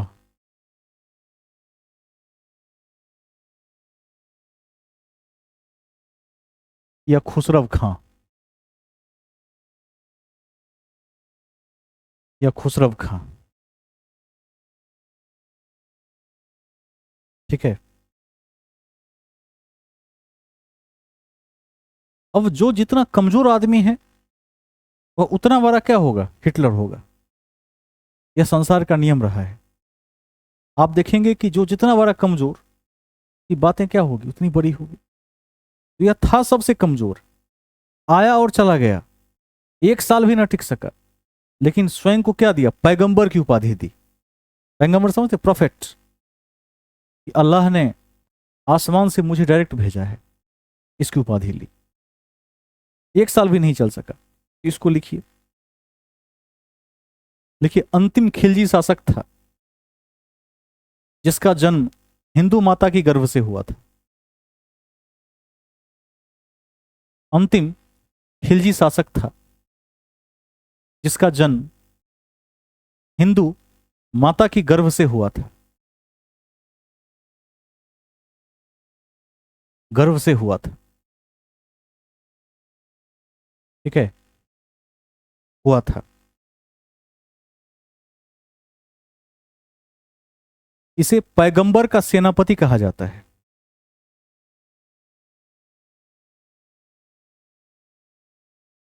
इसे पैगंबर का सेनापति कहा जाता है।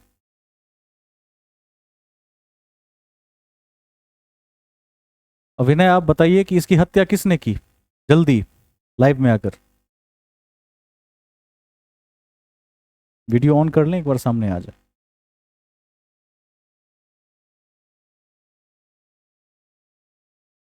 अभिनय आवाज जा रही है?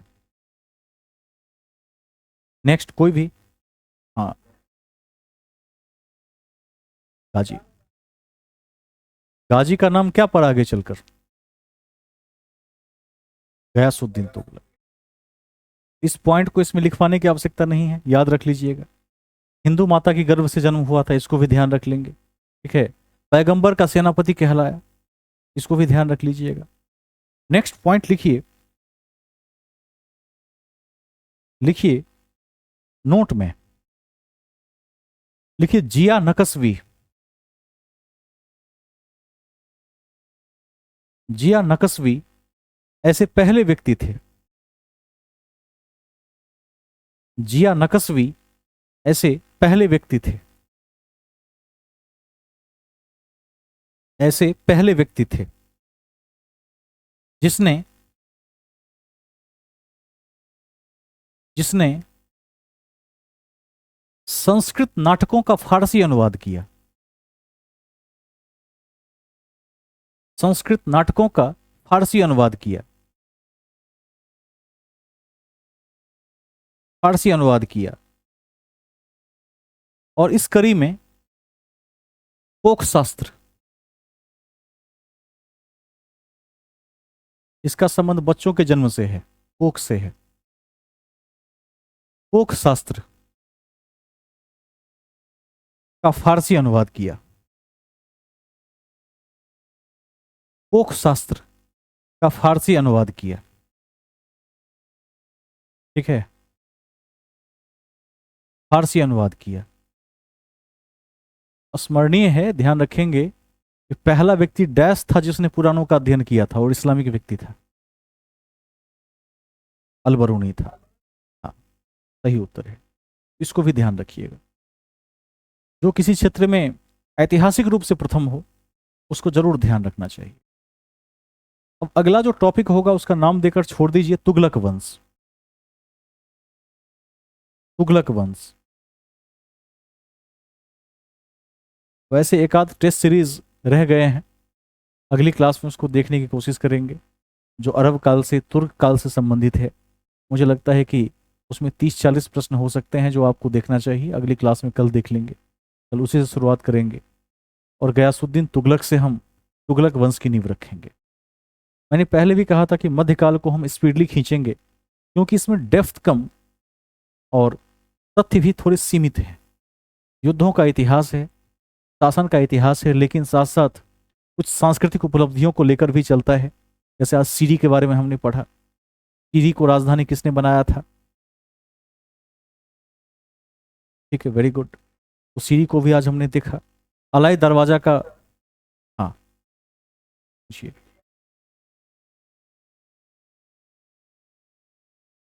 नहीं नहीं नहीं नहीं, विग्रहराज ये तो फारसी हैं, अनुवादक हैं, फारसी लेखक हैं। ठीक है। और कोक शास्त्र का संबंध कहीं न कहीं वात्स्यायन के कामसूत्र से भी है, इसको ध्यान रख लीजिए। पंचतंत्र के लेखक कौन है? Good, very good. और पंचतंत्र से संबंधित अनुवाद किसने लिखा है?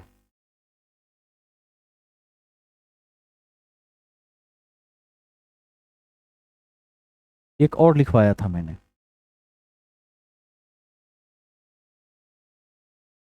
कॉपी के शीर्ष पर लिख लीजिए, ऊपर लिख लीजिए, लिखिए पंचतंत्र में पशु पक्षियों की चर्चा है।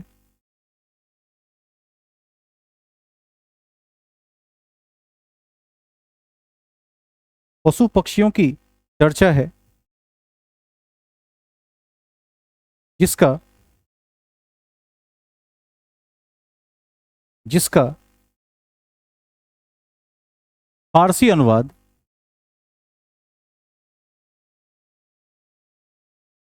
फारसी अनुवाद हैजी ने अनवर ए सुहेली के नाम से किया था। कभी पूछ दे, याद रह जाए। अनवर ए सुहेली के नाम से किया था। कहीं लिख के रख दीजिए, कभी कभार पूछ लेता है। फैजी तो याद रह जाएगा, लेकिन अनवर ए सुहेली कई बार भूला जाएगा, डिफिकल्ट है। तो अगली क्लास में तुगलक वंश को देखेंगे, टेस्ट सीरीज को भी समय निकाल कर देख लेंगे, और गुलाम खिलजी और तुगलक के बाद सैयद और लोदी वंश रहता है, उसको भी देखने की कोशिश करेंगे। फिर मुगल वंश आएगा, मुगल के उत्तरार्ध में ब्रिटिश शासन आ जाएगा, और आप सभी को एक होमवर्क दिया जाता है कि आप सभी लोग अपने अध्ययन कक्ष में भारत का मैप जरूर रखिए, विश्व का भी रखिए, ठीक है, और बिहार का भी रखिए, जो बिहार के संबंधित तैयारी कर रहे हैं। अपने राज्य का मैप, जिनका जो भी राज्य है वो रख लेंगे, अधिकांश बिहार से ही है, ध्यान रखिएगा। क्योंकि मैप को यदि देखते रहेंगे तो टॉपिक पर आपकी पकड़ गहरी बनी रहेगी, एक एक स्पॉट पता रहेगा, सीमांकन पता रहेगा। कई बार ज्योग्राफी में क्वेश्चन भी आता है, 4 राज्यों का नाम दे देगा, कहेगा कि उत्तर से दक्षिण की ओर सजा कर दिखाएं, क्रम में सजा कर दिखाएं, पूर्व से पश्चिम की ओर क्रम में सजा कर दिखाएं।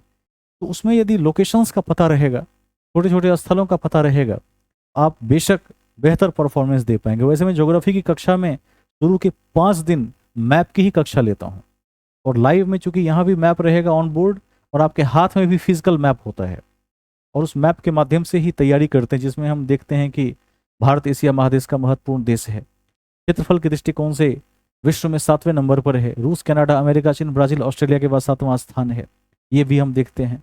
हम उसमें क्या देखते हैं, हम देखते हैं कि आबादी के दृष्टिकोण से चीन के बाद दूसरे पर था, लेकिन आज पहले पर चला आया है।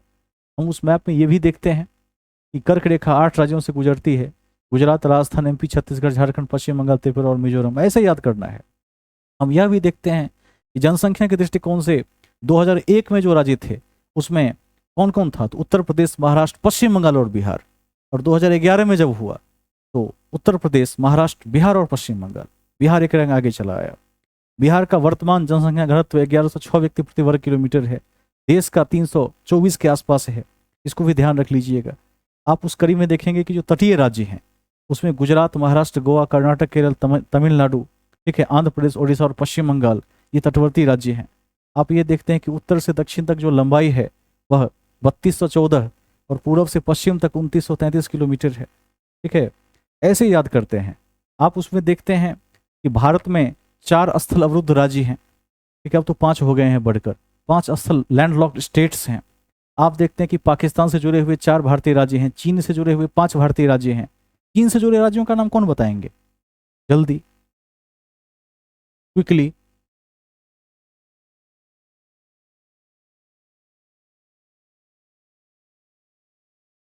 तो में 5 का बताइए। लद्दाख और हिमाचल छूट गया, ठीक है, इसको भी देख लीजिएगा। सबसे लंबी सीमा कौन सा राज्य देश बनाता है भारत के साथ, कितना किलोमीटर है, 4096 किलोमीटर, जो सबसे अधिक है। तीनों चैनल को ध्यान रखें। 8 डिग्री मिनिकॉय से मालदीव, 9 डिग्री मिनिकॉय से लक्षद्वीप, 10 डिग्री अंडमान को निकोबार से अलग करता है, 11 डिग्री लक्षद्वीप को 2 भागों में बांटता है। सुमात्रा और जावा को भी ध्यान रखेंगे, ठीक है। आप यह ध्यान रखेंगे कि दुनिया की सबसे बड़ी प्रवाल भित्ति कहाँ पर है, कहाँ पर है, आर्कियोपेलिगो ऑफ वर्ल्ड, ऑस्ट्रेलिया के क्वींसलैंड के पूर्वी तट पर है, ठीक है। इंडोनेशिया को क्या कहा जाता है, हिंद का आर्कियोपेलिगो कहा जाता है, ध्यान रखिएगा। अंडमान निकोबार को भारत का आर्कियोपेलिगो कहते हैं, आप यह भी उस कड़ी में ध्यान रखेंगे, ठीक है। उसके बाद देखिएगा उसमें कई तथ्य हैं, 6.5 लाख से अधिक गांव हैं भारत में, इसको भी ध्यान रखा जाता है। राज्यवार क्षेत्रफल भी ध्यान रखा जाता है। तो यदि आप अभी से एक मैप रख लेंगे और उस मैप में 10 मिनट 20 मिनट का समय देते रहेंगे तो आपको चीज़ें बहुत ही क्लियर दिखेंगी कि सबसे बड़ा राज्य राजस्थान कहाँ पर है, क्षेत्रफल के दृष्टिकोण से सबसे छोटा राज्य कौन सा है, गोवा है, मात्र 2 जिले हैं। गोवा के चीफ मिनिस्टर बुलेट से ही गोवा घूम लेते हैं, उनको हेलीकॉप्टर की जरूरत नहीं पड़ती है, 2 ही जिले, कभी इधर रहे कभी उधर रहे, चले गए। जनसंख्या घनत्व की बात करें तो सबसे कम डेंसिटी किस राज्य की है, अरुणाचल प्रदेश की है, 17 व्यक्ति प्रति वर्ग किलोमीटर, सबसे कम डेंसिटी। सबसे अधिक डेंसिटी बिहार की है। साक्षरता में बिहार सबसे पिछड़ा हुआ राज्य है, सबसे पीछे है। 1 नंबर पर क्या है, केरल है। जिला में एर्नाकुलम है जो 100% साक्षरता को प्राप्त कर चुका है। तो इन तथ्यों के साथ यदि उस मैप को आप देखेंगे तो बेशक आपकी स्थिति क्या होगी, बेहतर होगी। आपने प्राचीन भारत में भी अखिल भारत को देखा है, अखंड भारत को देखा है, जिसमें काशी कौशल अंग मगध है ना, 16 महाजनपद, उसको भी देखा है। आज के भारत से तुलना करके देखेंगे, डूरंड रेखा को पढ़ेंगे जो आज़ादी के पहले भारत अफगानिस्तान के बीच थी, लेकिन अब पाकिस्तान अफगानिस्तान के बीच है, 1896 में स्थापना हुई थी। रेड क्लिफ लाइन को देखेंगे जो पाकिस्तान भारत का बॉर्डर बनाता है। मैकमोहन लाइन को देखेंगे जो चीन भारत का बॉर्डर बनाता है। नाथोला और जेलेपला सिक्किम में है, ठीक है। सिपकिला और बारालाचा कहाँ पर है, कौन बताएंगे? हिमाचल में है, ठीक है। नीतिला थागला लिपुलेख कहाँ पर है, उत्तराखंड में है, ठीक है। वुरजिल जोजिल बर्निहाल जम्मू कश्मीर में है। तो ये सब जबान पर होना चाहिए। भारत के हर क्षेत्र के बारे में आपकी पकड़ काफी क्या होना चाहिए, शार्प होना चाहिए। आगे आप देखेंगे तो मैप को थोड़ा अभी से देखते रहिए, ज्योग्राफी बहुत जल्द शुरू होगा। और ज्योग्राफी में मैं चाहूंगा कि आप खुद से मैप का अध्ययन करके आइए। यदि मैप का अध्ययन करके आप आइएगा उस समय, अभी से करते रहिएगा, वो क्लास बड़ी आकर्षक और रोचक कक्षा होगी। जब मैं ट्रांस हिमालय की चर्चा करूंगा तो वहां पर हम तिब्बत को देख लेंगे। महान हिमालय की चर्चा करेंगे तो माउंट एवरेस्ट को देख लेंगे। कहाँ पर है माउंट एवरेस्ट, किस देश में है, क्या नाम है उसका, क्या नाम है उसका? Very good, Sagarmatha. और भारत की सबसे लंबी चोटी कौन सी है? K2। की पूछे हैं, मैं नहीं पूछे हैं। की पूछेगा तो K2 होगा, अब मैं पूछेगा तो कंचनजंगा होगा। की मतलब भारत का है लेकिन कब्जे में नहीं है, अब मैं मतलब भारत में है। तो K2 की ऊंचाई कितनी है? 8611 मीटर। कंचनजंगा की ऊंचाई कितनी है? कंचनजंगा 8598 मीटर। K2 का नाम पाकिस्तान में क्या है, POK में? शाह गौरी है, ठीक है। तथ्य ऐसे याद होने चाहिए, डिक्शनरी होनी चाहिए आपके दिमाग में तथ्यों की। मैं मानता हूं कि इतिहास में कुछ तथ्य आप विस्मरण कर लें, दोबारा रिवाइज की जरूरत पड़े, समझ में आता है कि कहानी है। लेकिन ज्योग्राफी में याद करने वाला कुछ है ही नहीं। सब कुछ वैज्ञानिक दृष्टिकोण से इस पृथ्वी को समझने वाला है। पॉलिटी में याद करने वाला कुछ है ही नहीं। राजनीतिक दृष्टिकोण से विश्व और राज्य को समझने वाला है। वहां पर भूलने की कोई गुंजाइश नहीं है। विज्ञान में भूलने की कोई गुंजाइश नहीं है। गणित में भूलने की कोई गुंजाइश नहीं है। रीजनिंग में भूला ही नहीं जा सकता है। इंग्लिश में भूलने की कोई गुंजाइश नहीं है। इन सभी तथ्यों को इस केंद्र बिंदु से आप देखेंगे। जब आप हिमालय को पार करेंगे, शिवालिक तक जाएंगे, उसमें आप मध्य हिमालय को भी पढ़ेंगे। जितने हिल स्टेशन हैं, कुल्लू मनाली मंसूरी दार्जिलिंग शिमला वगैरह वगैरह वगैरह, सब मध्य हिमालय में है, एक नीलगिरी को छोड़कर। डोडा बेटा की चोटी पर है, दक्षिण भारत में है। दक्षिण भारत की सबसे बड़ी चोटी कौन सी है? अनाईमुडी है। कितना है?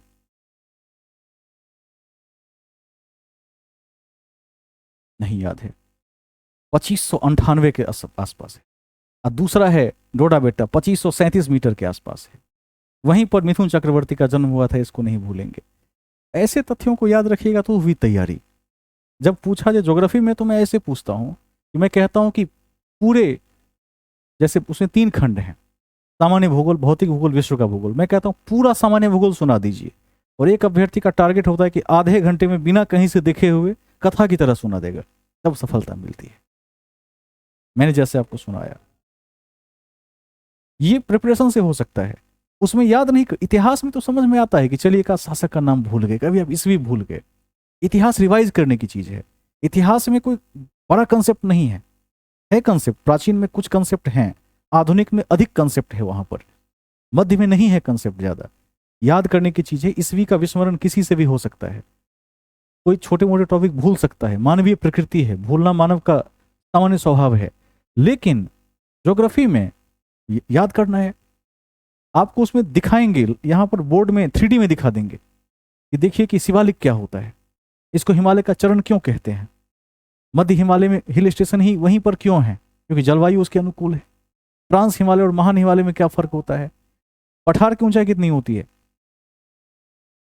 600 से 900 मीटर, इसको भी याद रखिएगा। छोटा नागपुर के पठार को भारत का रूर कहते हैं, कभी नहीं भूलेंगे, क्योंकि रूर विश्व में जर्मनी में है, जो खनिज के लिए विश्व प्रसिद्ध है। उसकी तुलना छोटा नागपुर के पठार से की जाती है, जो आपके लिए उल्लेखनीय है। इस कड़ी में आप याद रखेंगे झारखंड की कोडरमा घाटी, छत्तीसगढ़ उड़ीसा इत्यादि के क्षेत्र को, ठीक है। कर्नाटक के कोलार से सोना मिलता है, इसको भी याद रखेंगे। लोहा मुंडी के खान से लोहा मिल जाता है, इसको भी याद रखेंगे। ये सब महत्वपूर्ण है। अगले चैप्टर में सॉइल ऑफ इंडिया पढ़ेंगे, 8 प्रकार की मिट्टी है ICAR ने बनाया है। उसमें लाल मिट्टी, काली मिट्टी, बलुआ मिट्टी, मरुस्थलीय मिट्टी, ठीक है, ये सब अत्यंत महत्वपूर्ण है। जो आपका ये जलोढ़ मिट्टी है उसके 2 पार्ट हैं, खादर और बांगर। खादर पुरानी मिट्टी है, बांगर पुरानी मिट्टी है, खादर नई मिट्टी है। गंगा के मैदानी क्षेत्र में मिलता है, इसको याद रख लेंगे। आप याद रखेंगे कि काली मिट्टी में कपास पाया जाता है, जो गुजरात और महाराष्ट्र के तटीय क्षेत्रों में उपजता है, इसको याद रख लेंगे। वहां पर एक घास भी पाई जाती है जो तटीय क्षेत्रों में तट को बांध कर रखता है। उस घास का कोई नाम बताइए जल्दी। साफ पता ही नहीं, ये सब देखना है उसमें, ठीक है। अब इस घास का नाम पता करके आइए, मैं नहीं बताऊंगा आज, क्योंकि इतना चर्चित है कि अखबारों में आता है। कौन सा घास तटीय क्षेत्रों में पाया जाता है जो समुद्री लहरों से बालू को पकड़ कर रखता है? इसको देख के आइएगा, ये होमवर्क रहा। उस कड़ी में आप आगे बढ़ेंगे तो आप जलवायु को पढ़ेंगे कि भारत में 4-5 प्रकार की जलवायु देखने को मिलती है। उष्णकटिबंधीय मानसूनी जलवायु मुख्य रूप से उसमें महत्वपूर्ण है। मानसून जून के प्रथम सप्ताह में केरल के तट पर और अंडमान के तट पर आता है, दक्षिण पश्चिम हवाओं से प्रभावित है, ठीक है। मानसून से पूर्व 3 बारिश उल्लेखनीय है, वर्षा उल्लेखनीय है। मैंगो सोवर्न, ठीक है, याद रखिएगा इसको। नॉर्वेस्टर, याद रखिएगा इसको। चेरी ब्लजम, कभी नहीं भूलेंगे इसको। राजस्थान से चलने वाली पश्चिमी हवाओं को मावट की संज्ञा दी जाती है, इसको भी याद रख लेंगे। भारत में औसत वर्षा जो होती है वह लगभग 100 cm के आसपास होती है, इसको भी ध्यान रखिएगा। सदाबहार वन में महोगनी, एवोगनी, रबर, आर्किड, सिनकोना, लौहकाष्ठ को याद रखेंगे। मानसूनी वन में जो चीर सागवान, साल सागवान, चंदन, शीशम को याद रख लेंगे, ठीक है। पतझर वन को याद रख लेंगे। मैंग्रोव्स वनस्पति को याद रखेंगे, जो मैंने आपसे पूछा था, जिसकी जड़ें काफ़ी गहरी होती है, उसको भी ध्यान रख लेंगे। यही तैयारी है, ठीक है, ये तैयारी होती है। आप उस वनस्पति का नाम याद रखेंगे जो 5000 मीटर की ऊंचाई पर पाया जाता है और प्राकृतिक वातावरण के संकेत को दर्शाता है। क्या नाम है उस वनस्पति का? उसका नाम लाइकेन है, जो पर्यावरण प्रदूषण का सूचक है। नीरी को याद रखेंगे। नीरी कहां पर है? क्या है नीरी? नागपुर में है। National institute of environmental engineering institute करके है ना, national environmental engineering research institute, NEERI Nagpur में है, इसको याद रख लेंगे। वह क्या करता है? मरुस्थलीय क्षेत्रों का अध्ययन करता है कि किस क्षेत्र को कैसे मरुस्थल से बचा सकते हैं और अभी कितना मरुस्थल है, उसको ध्यान रख लेंगे। तटीय क्षेत्रों में गुजरात को कभी नहीं भूलेंगे, सबसे लंबी तटरेखा बनाता है, उसको भी ध्यान रख लेंगे। इस प्रकार यदि समस्त कॉपी आपको याद होगी, मैं तो समय देता हूँ 30-40 मिनट का, कभी कभी एक अभ्यर्थी का नंबर होता है कि आपको संपूर्ण ज्योग्राफी बिना कहीं से देखे हुए सुनाना है, सामने देखकर सुनाना होता है। इतनी तैयारी हो जाएगी तो कहाँ रिजल्ट रुकता है? उसके बाद जहाँ से पूछेगा क्लिक कर जाएगा, उत्तर दे दीजिएगा उसका। इतिहास को थोड़ा सा याद कर लीजिए, बाकी तो ऐसा ही है। और जो लोग बाकी विषय पढ़ते हैं तो गणित, रीजनिंग सबसे आसान विषय होता है, इंग्लिश सबसे आसान विषय होता है, कुछ नहीं है उसमें। जिसमें सही तरीके से पढ़ा हुआ है 100 का 100 अटेम्प्ट करके आते हैं। चुनौती जीएस में ही बचती है और करंट में सबसे अधिक चुनौती बचती है। छोटू जी कुछ पूछना चाहते हैं? चलिए देखते हैं, उसके लिए समय निकालते हैं। अब दिन भी थोड़ा बड़ा हो रहा है और मौसम भी अनुकूल है, समय मिलता है तो जरूर बता देंगे, बहुत आसान है, पढ़ा भी देंगे। रीजनिंग मैथ तो लगभग 6 से 8 माह का काम है, यदि एक बार ठीक से आपने पढ़ लिया तो गलती होती ही नहीं है। एडवांस मैथ में थोड़ा कॉन्सेप्ट पर ध्यान देना पड़ता है, बाकी तो सभी गणित के जो चैप्टर हैं वो एक समान सूत्रों से बनते हैं, यूनिटरी फार्मूला से बनता है। काफ़ी तेज तर्र तरीका है उसका, ठीक है। चर्चा करेंगे हम इस पर भी, देखते हैं, समय में निकालने की कोशिश कर रहा हूँ। तो आपने देखा कि मैंने किस तरीके से विवेचना की है, किस गति में विवेचना की है। आपको इसी गति को पकड़ना है, ठीक है। मुझे लगता है कि कुछ अभ्यर्थी, हाँ विष्णु जी आप तो हैं बने हुए, आवाज आ रही है? विष्णु जी,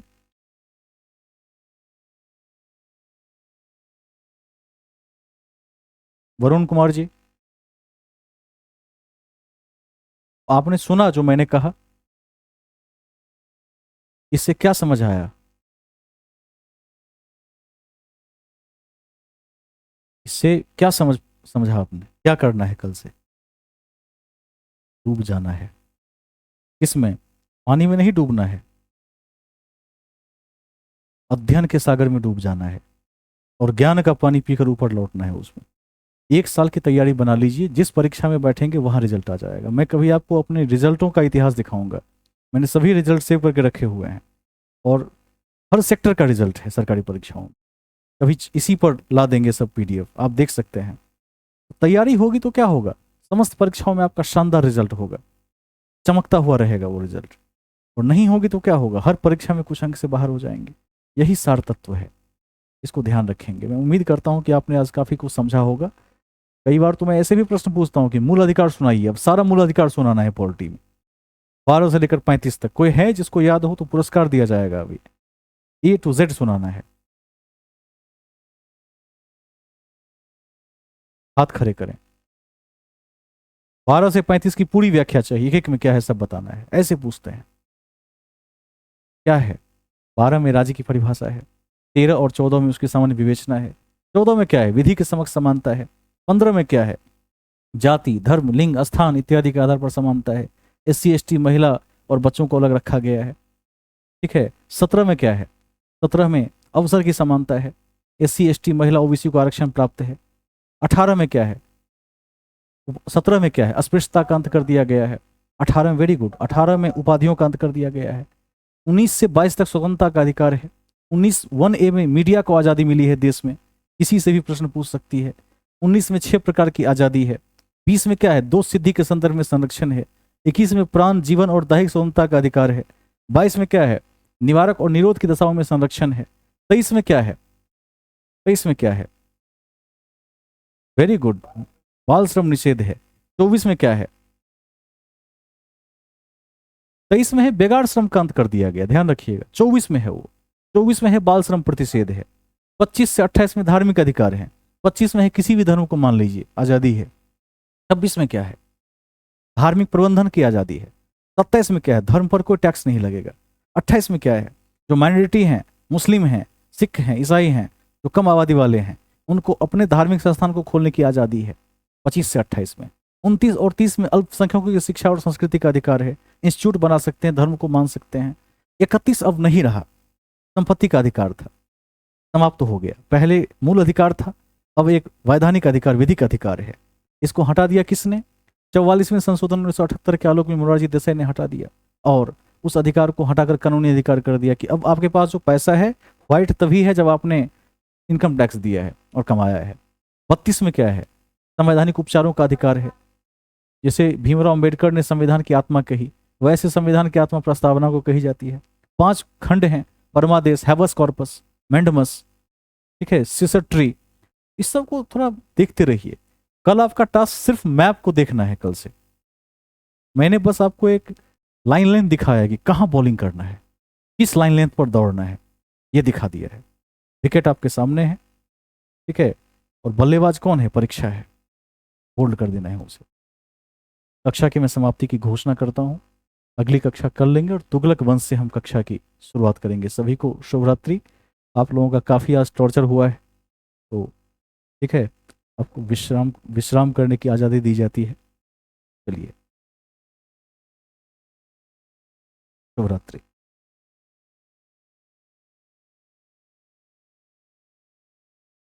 शुभ रात्रि, शुभ रात्रि।